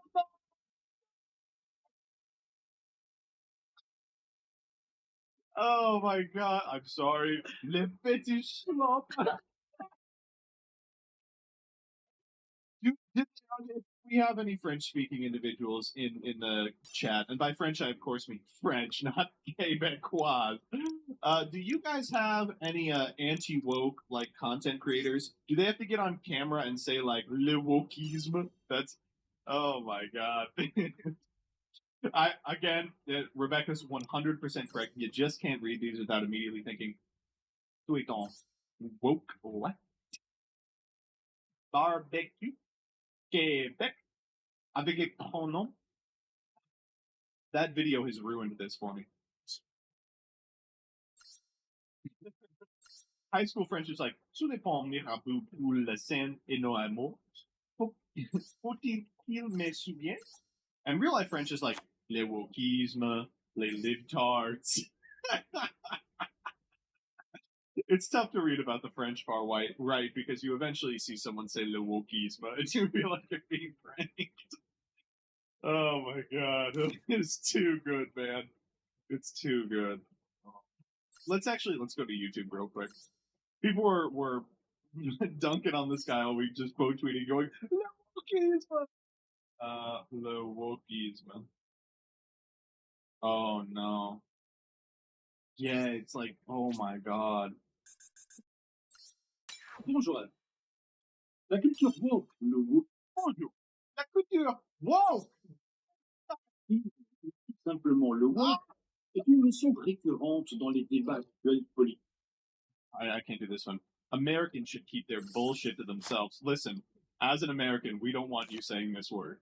Please, you gotta stop. Oh my God. Next up. Okay. Let's talk about Latina. Okay. So, new Latina rom-com. The dark brown Latina girl is aiming for my body. A novel by Joseph Rothschild and Leah Asimov. A rom-com about an ordinary high school boy helping out a foreign Latina girl in trouble. Okay. So, saw the quote tweets of this, and the first up, Pleiades in the comments here. Pleiades mentioned there's like 4 people in the Yu-Gi-Oh community with a blue check, and sometimes I see them elsewhere, and I'm like, whoa, what are you doing here? Power of a blue check. But the plot of this one is exactly what you'd expect. It's it's more what's the genre? Books for bitches who get no hose and stack no paper. And all the comments are like Hitler reading this book. they're like, well, I truly am. I am dedicated to the furtherance of the white race, but this Latina honey got me acting unwise. I don't know why all these people end up in the comments section. Would it shock you to learn that Latina is not a descriptor of her ethnicity? I guess maybe it is. But she is South American. Why is she South American? Well, the author is here and talks about, first off, this incredible post. Go back to Mexico, you reek of tacos. Incredible. She is Brazilian. Oh, she is an indigenous person of the Amazon, and her second language is Portuguese. So why is she named? Why is the novel named Latina? Well, Latina is the name of the character.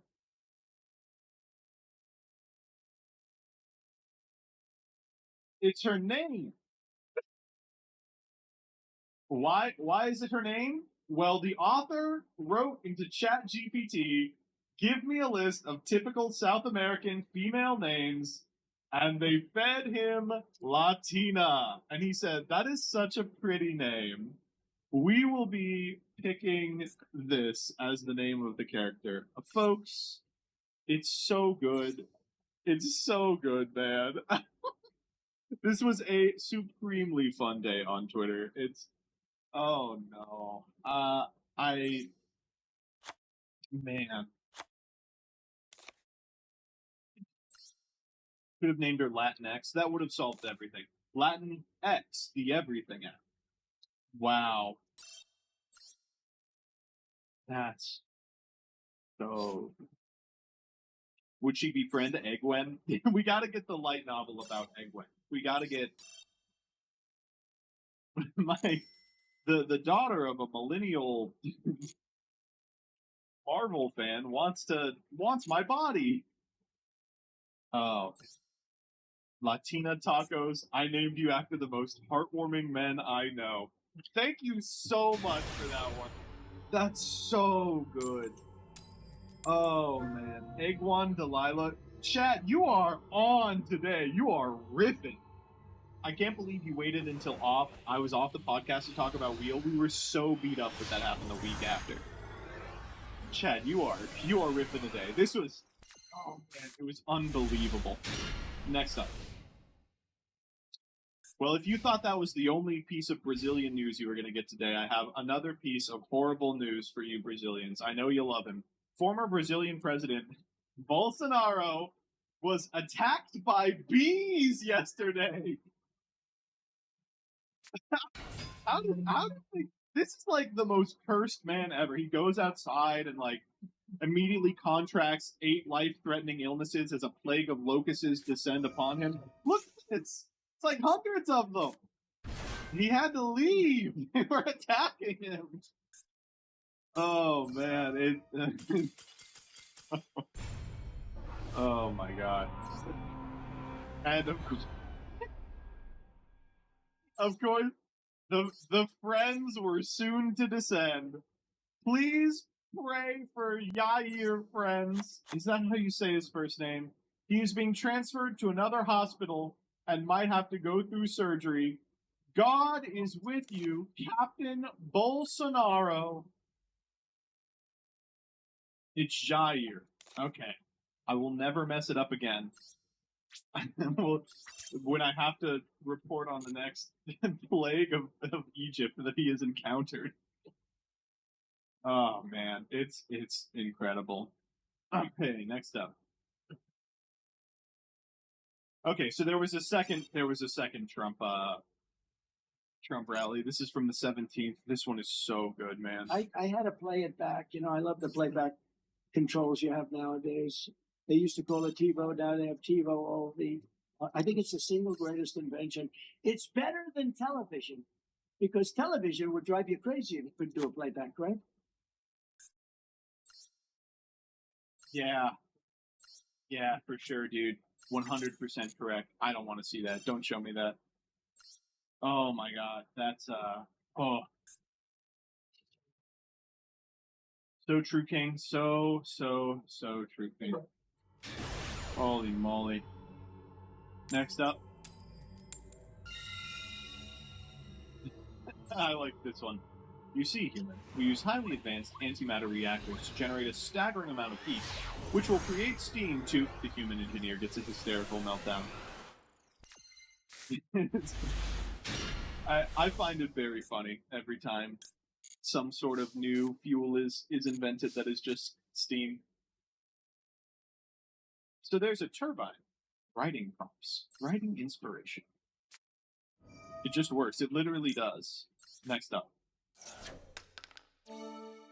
I love edgy jokes, but I would never, ever, ever, ever, never say white guy tacos. I promise. Very true. Okay, okay. For those of you that don't speak Spanish, don't worry. You're gonna get this one. Os presentamos esta pieza, combo para usarla en los festivales. Yeah. Okay, let's walk through de pie en este concierto. ¿Y qué es?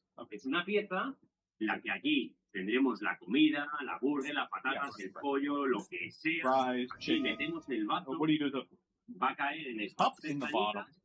Ponemos la bebida. Put in your Coca-Cola. Metemos la pajita. A straw in the side. Cerramos. Aquí podemos también poner un salserito, como veis. Estamos en nuestro festival, escuchando la música, bebiendo y comiendo, mojando, gocheando y disfrutando con esta super pieza.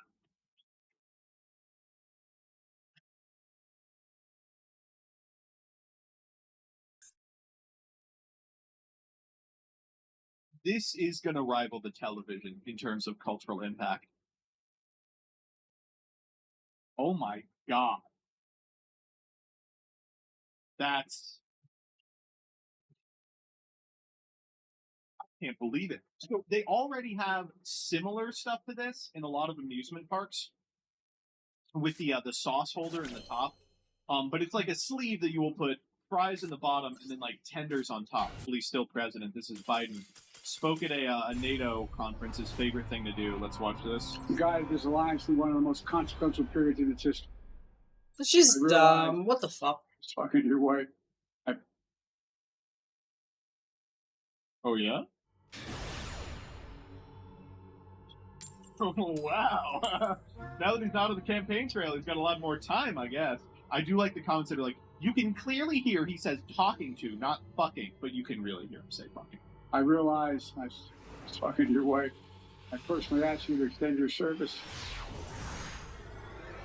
I realized I was fucking your wife, and I asked her to extend service. Forgive me. Why would he say forgive me if he didn't say fucking your wife? Did you put your guy in this alliance? Forgive me for talking to your wife. Oh, good stuff. All right, back to the boy. I don't know who's running Donald Trump's account now, but you gotta get him off it. I'm sorry, it's clearly not him. Whoever is running Donald Trump's account is the most sauceless poster I've ever seen in my life. Completely washed. They're just posting campaign videos that are like, Kamala is more like Joseph Stalin than an American president. They got this AI-ass image. Chicago. Yeah, for sure, man. Yeah.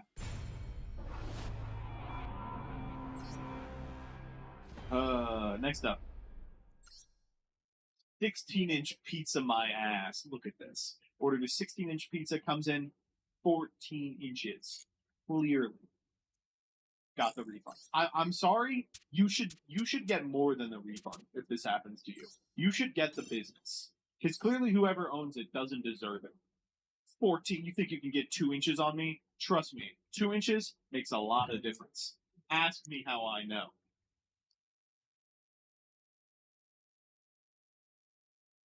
$45, 2 pizzas.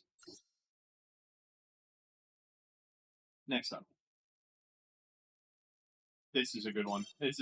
I know so many people like this. How dudes with no friends, no job, no social skills or effort, and no social media expect to meet their soulmate. This is like probably 40% of the people I know.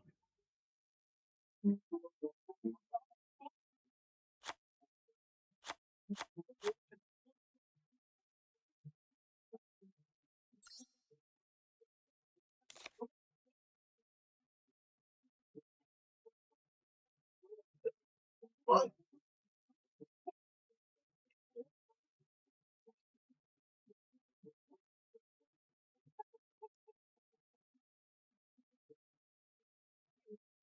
you outside playing video games. I was wondering if maybe I could come inside and watch you play.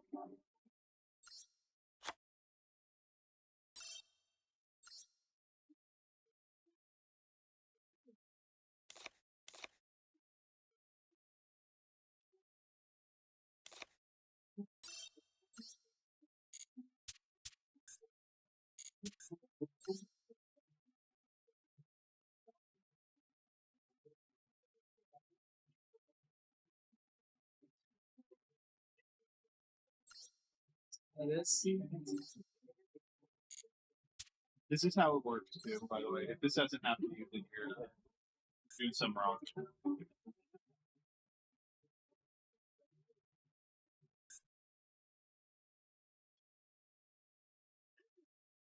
That's how you met Jillian? True. Very true.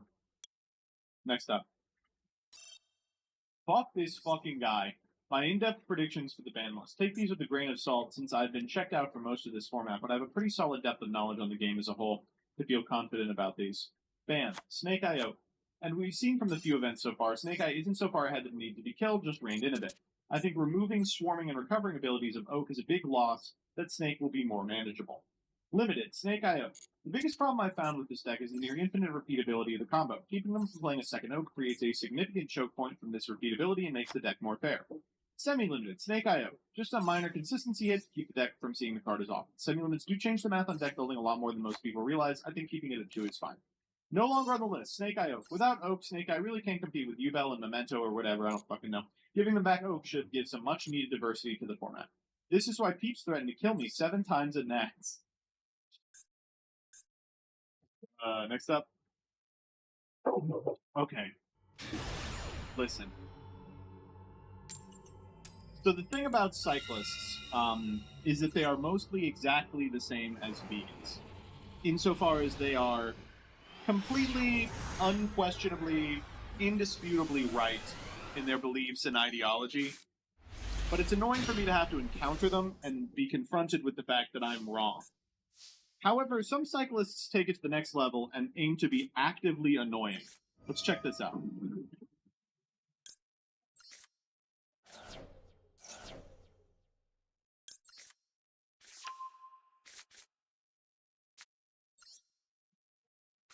They're using the bike lane. A car is parked in the bike lane, and on the way through, they flip the mirror, and the car lays on its horn. The people in the comments are asking for this person's head. They're like, this guy needs to be killed. I almost want to cycle more just because of how mad it clearly makes people. It's so fun.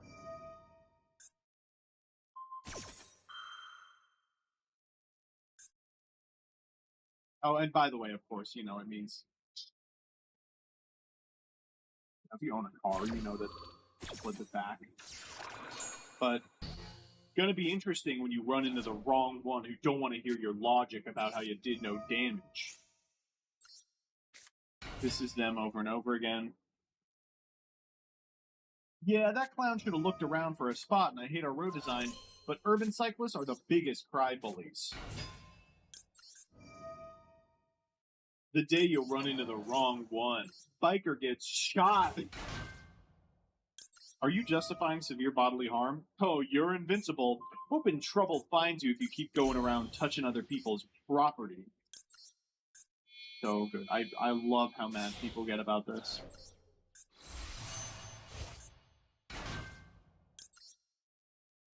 It just means if a bike is in the middle of the road, feel free to run over it. If a cyclist is in the middle of the road, they have the right of way. Oh, man.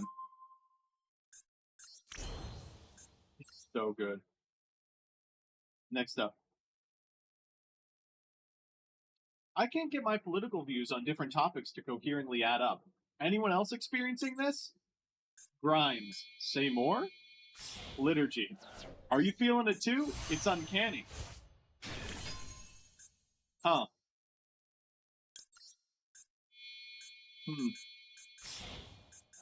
It's probably nothing. Some of you, by the way, moving on. This one is good, but it's 3 minutes. We're just gonna watch it together. A huge debate about drag queens reading to kids in schools, and we thought it'd be great if I get my son out. He can read up a story, and we can just prove once and for all that there's no little twink. Oh, sweetheart, in the boys' bathroom sink.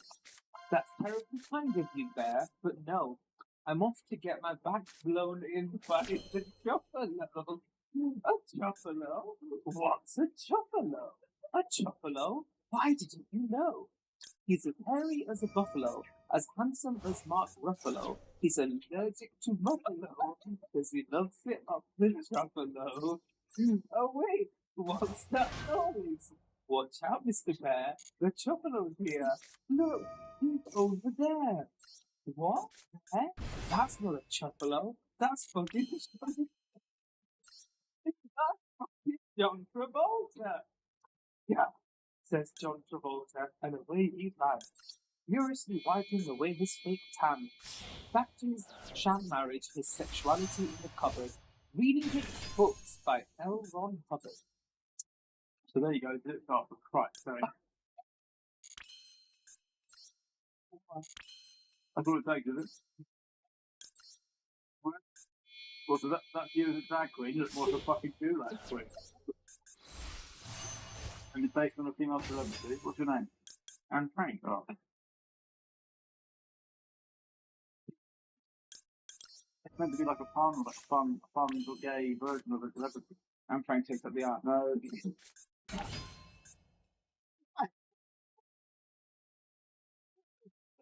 It's so good. Fucking hell. Oh my god.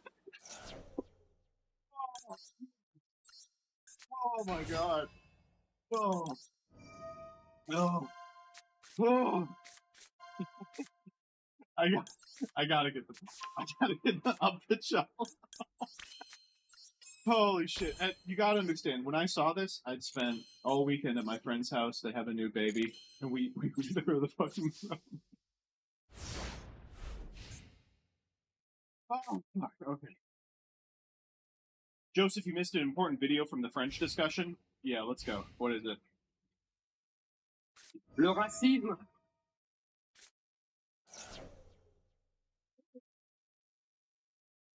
Yep. Oh my god, this is the link for people who are asking. Holy. Oh, okay. Oh, is this like a show? Is there a way I can watch the show?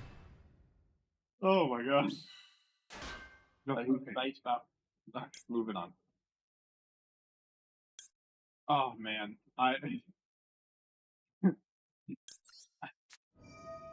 all weekend it's been like this. Here's Tim Waltz doing a face pump. Dude looks completely M-poxed. I think that means he has monkeypox? I don't get it. Got the quote tweet here. Everyone's focused on Tim here, but look how dumpy the crowd is. The visceral fat, the skinny arms, the soft jaws and neck waffle, the sexless androgyny, as opposed to sexed androgyny. They look like the results of an AI trained on Bobby Hill. They're cheering for their coach. Coach of what? Intramural Roku remote lifting? We're gonna win this thing. It's like the most normal guy I've ever seen in my life. He's like built in a lab to be a normal guy, and they're like, he looks like a fucking soy golem. Coach of what? Intramural Roku remote lifting? We all know it's all about TiVo. TiVo. TV these days, it's just better. Oh man, the West has fallen. What do we got? Elon Musk is no longer following Rick and Morty. What is the fucking point of being alive? What is the fucking point of being alive? Oh my god. This is not Wholesome 100. Wait a minute. Is anyone else watching the Chicago live stream? Why are they taking down the Harris wall signs at the DNC? Oh my god! These two. I'll say it. Gore, the #1 bitch of all time. Maybe the #1 person that could have had a measurable impact on, like, the timeline and just didn't because he was too much of a bitch. How could... Oh, man. Give him another chance? No. He's one of those guys that was like, they should have nominated Mitt Romney. Are you saying you would have stopped the riots? Hey, there were gonna be riots anyway. You know? Oh, man.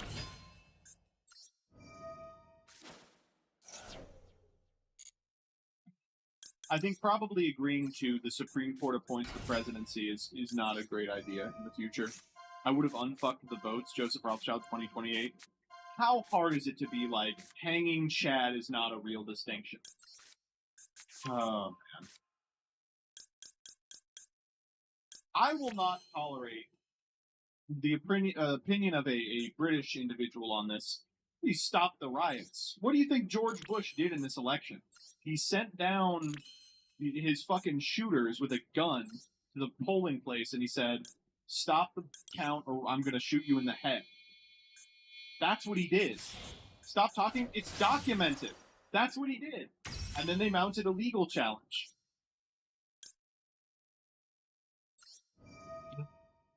Factor's going to love this one. Folks, exclamation mark Factor, if that really got your hunger up.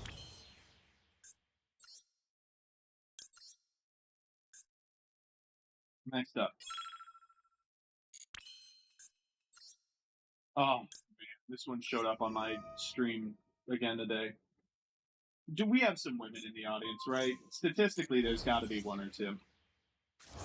Are people getting off to this? This one is like... I can't even, like...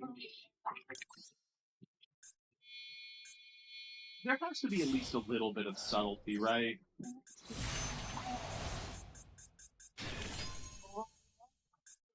Like, the point of erotic baking is that the baked goods are the erotic part. I don't want a donut this guy has sweat all over and fingered. And the eroticism is in the mastery of the craft. But he just does a bunch of sex stuff here. Look at this. What is that doing? What is this? Come on. Come on. We get it. Zoom in on the cream pie donut. Oh, I spilled some milk. That looks like cum, I guess. I don't really know what that one's supposed to be doing for anyone. Wait, hold up. Is this meant to imply that he's been fucking the peanut butter? If so, wow. Girthy. Okay, so we've got the donut, and of course the donut has a hole in the center, so you know what's coming next. Yeah, yep, we got it. Oh, Jesus.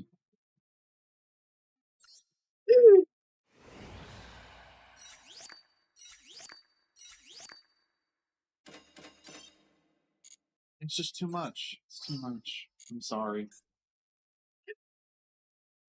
I need the sour so I can appreciate the sweet. If she put the strap through the donut, I'm hitting like. Moving on. My lifelong dream of double penetration is being realized tomorrow. Talking about parties on This guy was the fucking...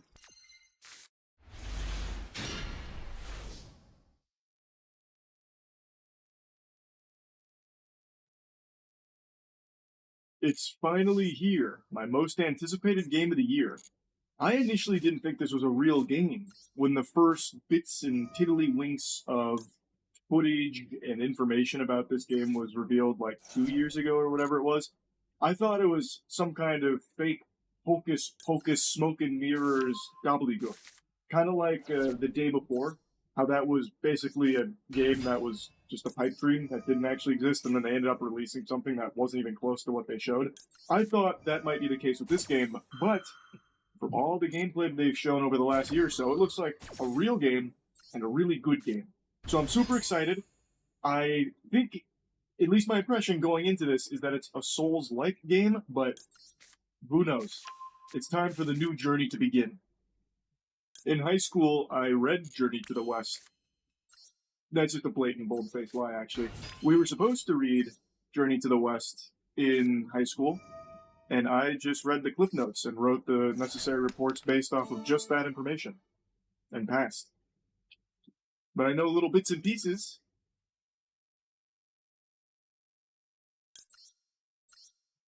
Already visually, I just think this is so fucking cool. It reminds me of Asura's Wrath.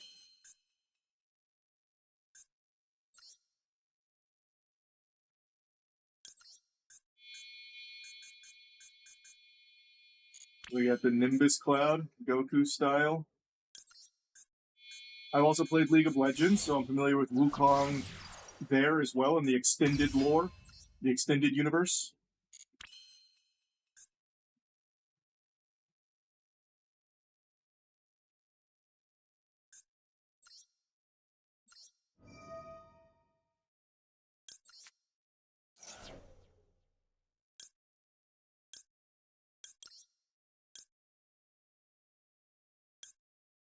Ah, so it'll be a fair fight.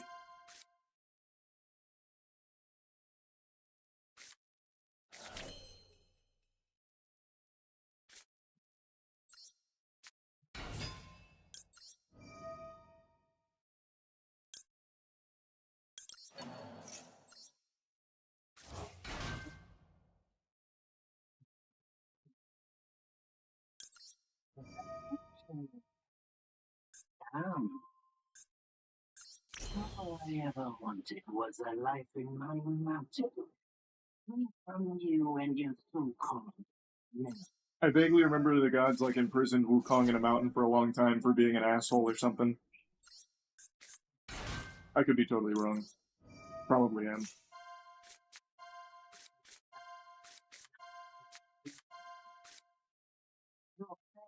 Serve once more. You?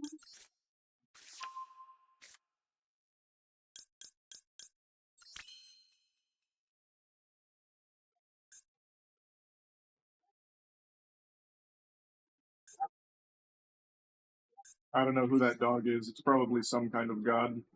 Maybe. Or maybe it's just a cool smoke dog. It's like a Death Eater from Harry Potter.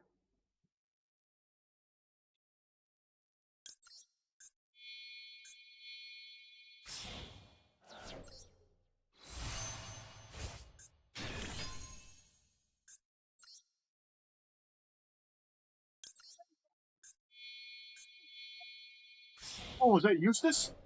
That's some Courage the Cowardly Dog shit right there. Stupid dog. You made me look back. The monkey. Monkey. You're not other than me.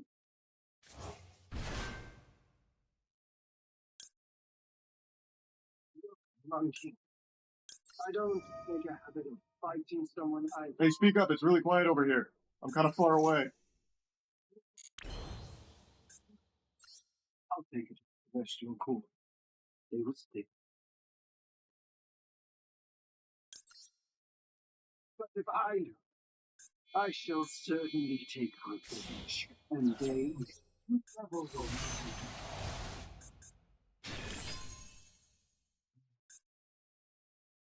How tragic would that be, huh? You are one of the cool.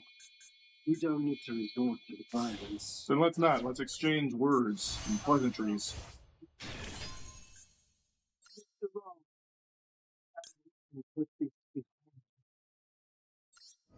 You got a deal. Fit in your hand and you shake it.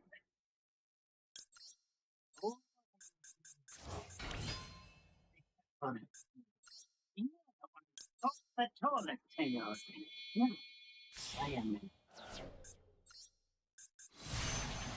entertainment. Wouldn't it be fun if I pluck your extra eye out for my snap and allow you to get the other two? Because I think that is how I water human beings the torch. Those we love, those are bound And that black mutt of yours.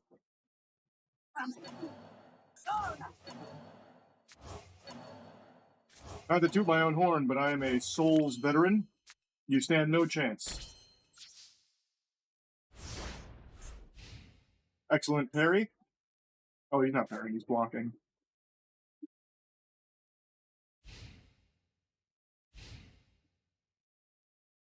Oh, it's got me on the Xbox control scheme for some reason. That's alright. I can adapt. Ooh, I got greedy. Couldn't have tried to punish there.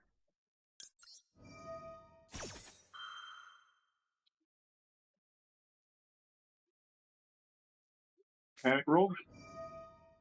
Ooh. Looks like there's like perfect parry timing. Or perfect dodge timing, excuse me.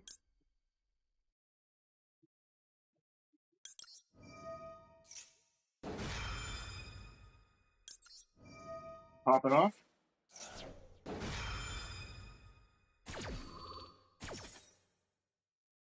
Okay, I'm stun locked.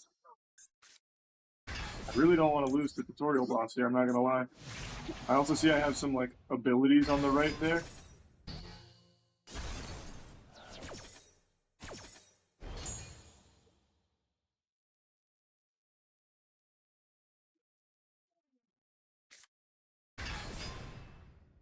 Okay, that did damage even through his block, that's good.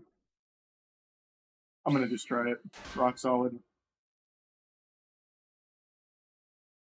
Okay, that scared him away. Made myself too hard, I guess. Warriors fighting good. How many wishes there everything for immortal? Made myself too hard, I guess. Warriors fighting good. Have you any idea how many wishes there everything for immortal? Oh, that word. All around and beings have ruined and now.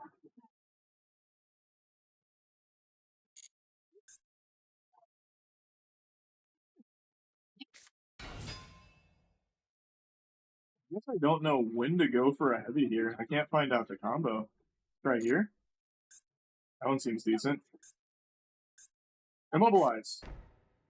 Oh, wow.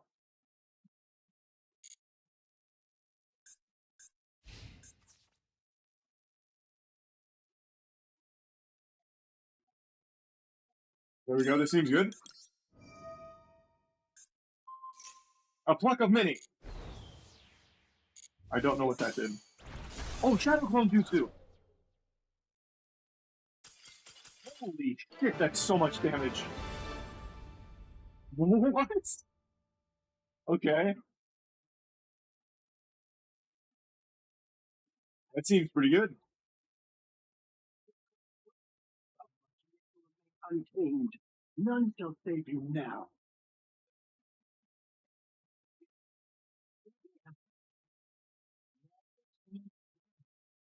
Now you are in the back. Your attack. Can I do like a charged heavy? Whoa.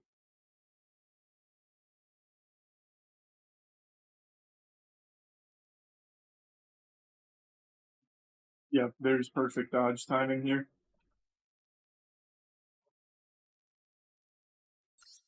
Alright, yep, that was a big charged heavy. Immobilize.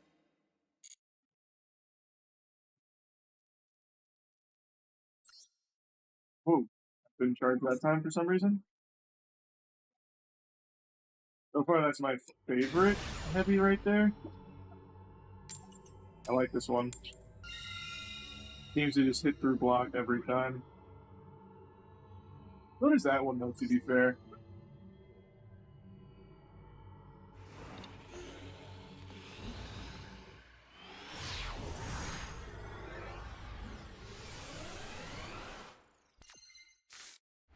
It is so high.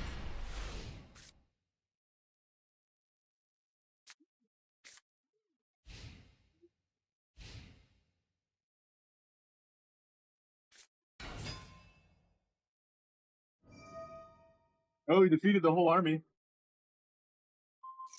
Nice. They weren't ready for that shockwave.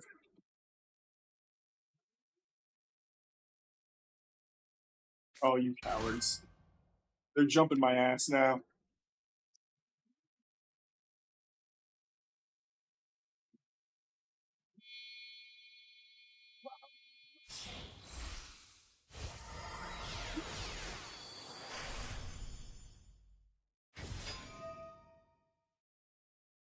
I could have tanked that. That's no problem.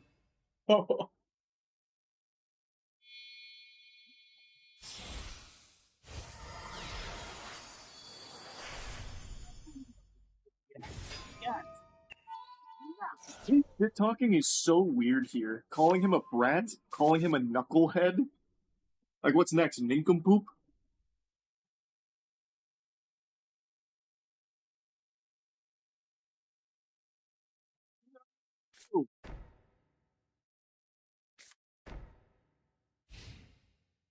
Oh, they're nerfing me. Damn it.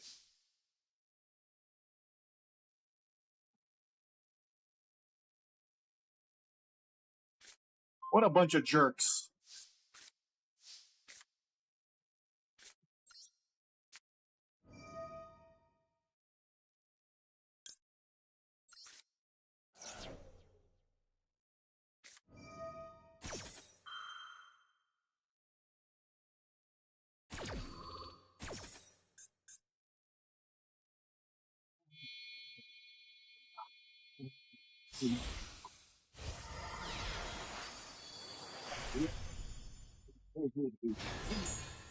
About the wood. Buddhahood is 10 years.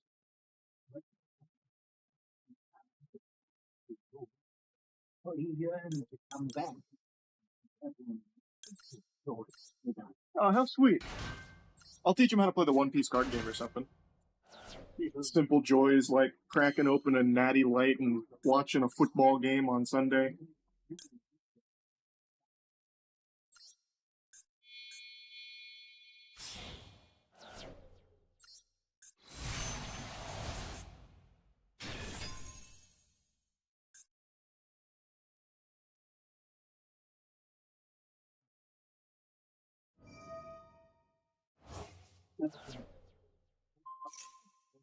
He's on the mountain. In my youth, that his remains lie within it. All it needs is a kiss. Dying, such is the nature of a stone monkey. His body was broken into 6 relics returned, and separately their feet choosing to stay hidden.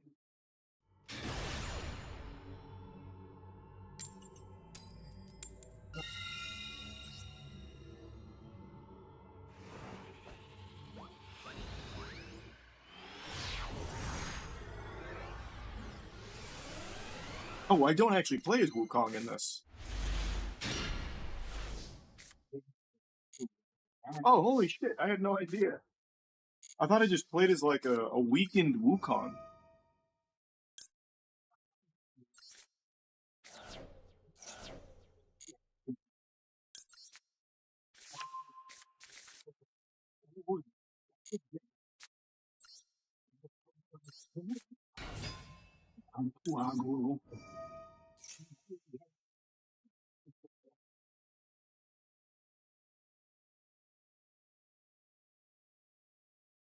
Man, this game is pretty.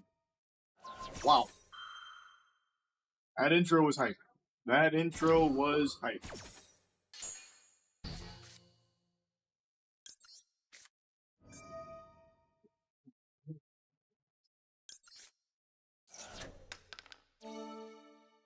Oh, it wasn't a peach at all. What? I can disguise myself as fruit? That's an incredible ability. Take this. This will teach you to eat a peach you find in the woods. Can I go this way? Oh no, invisible wall. Only Sun Wukong can make it through that invisible wall.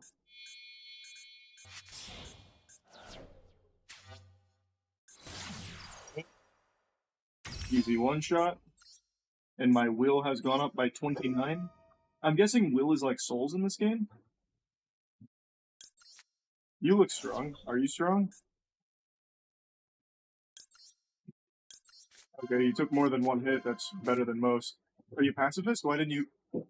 You just didn't feel like swinging? Bonfire lit.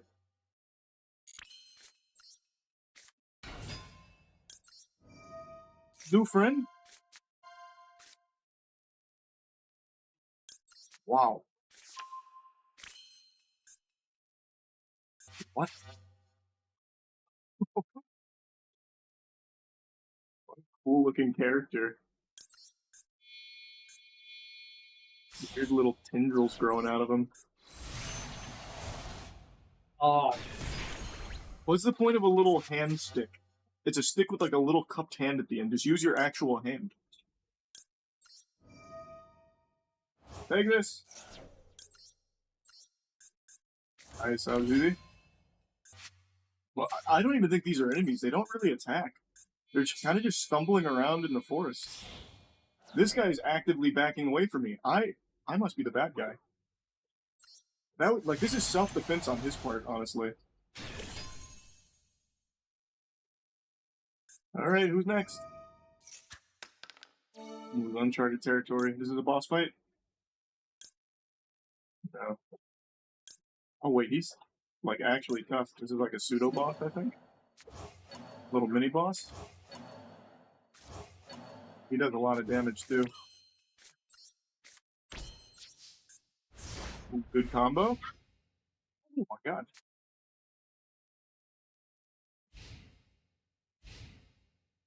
Alright, had to pop my first Estus. There we go.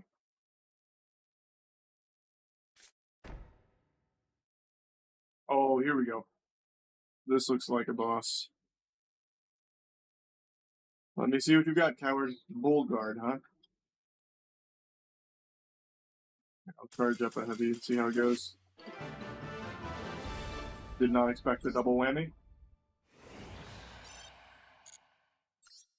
I keep forgetting. If I just do like a normal heavy without comboing it, it just stuns me basically. God damn it, I did it again. Let's play it a little slower since I'm still learning. Panic roll. Embarrassing, sorry.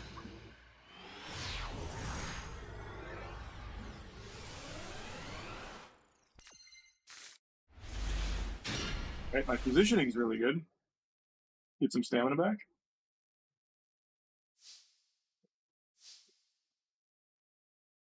Whoa, whoa! Is that scripted? Must be. Oh, this is when I'm going to learn to do the magic.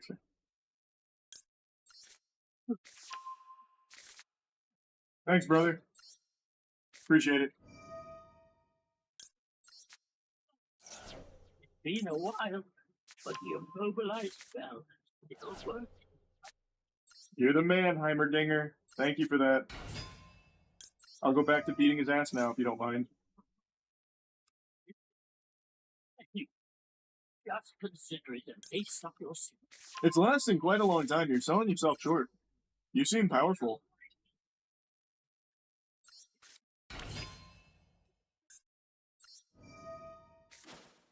Go.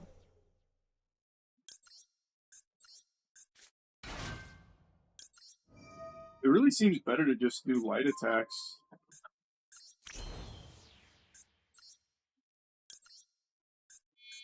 Ooh. Uh-oh. I'm just gonna play it safe. I do not want to take a death right now. That'd be very embarrassing.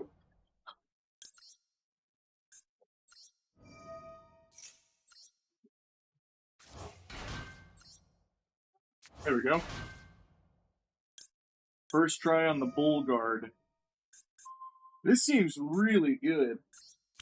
Cast Immobilize and then just spam light. Cast Immobilize again and he basically just gets blue screened over there.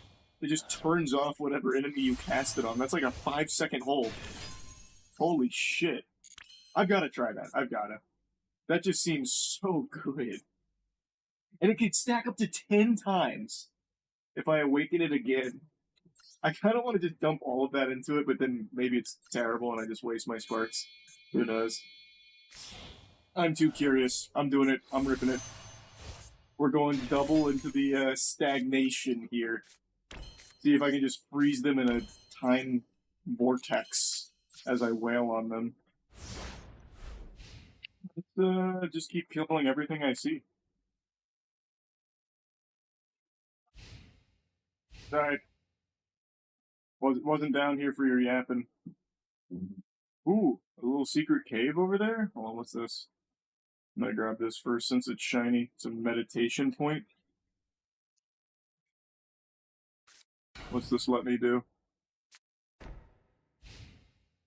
Just sit down and take a load off? Oh, it just gives you a spark? Man, they are feeding me sparks. I am gluttonous here with these puppies. Can you just respec for free in this game? Holy shit, wait, that's huge. Nice. I'll get really experimental then. I think for now I'll just rest.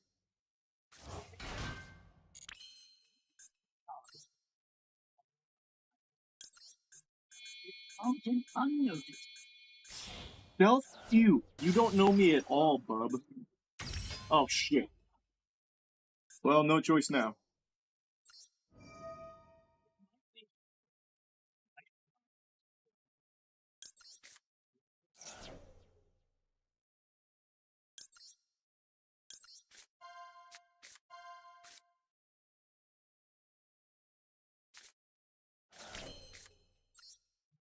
Oh, now I get some really cool cicada gameplay here.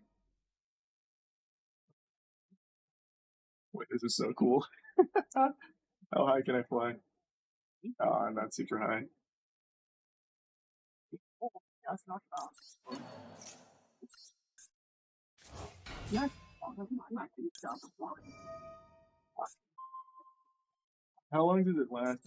I think it's till my stamina runs out, would be my guess. Here, check this out. I'm gonna jump scare these guys. I see I can de-transform. Take this! High up! Ambush! I missed every attack. And then I immediately got hit in the ass. Big. That was probably the last thing they expected. Oh, big enemy.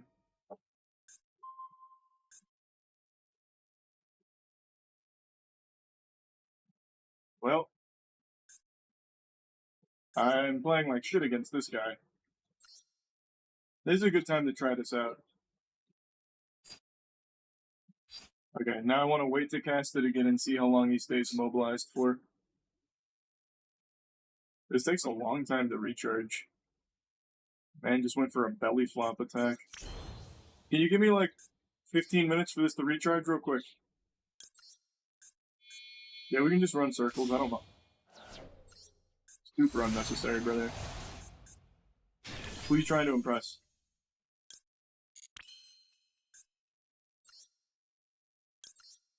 It's almost ready.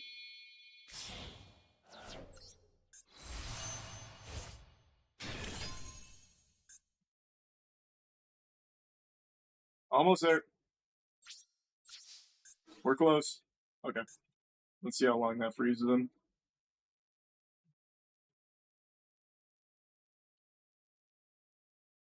That's so long. I didn't realize that he'd immediately go back into attacking afterwards, but that really shuts him down for a long time.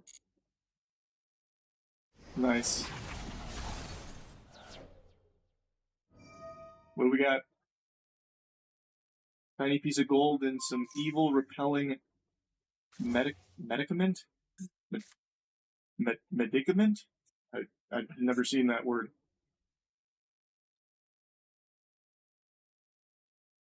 I don't feel like wasting my gourd. I'm just gonna go rest. I know gourd recharges though, I can already tell, but still. rather not waste it. Okay, I immediately went the wrong way and found some kind of boss over there. Where's the shrine?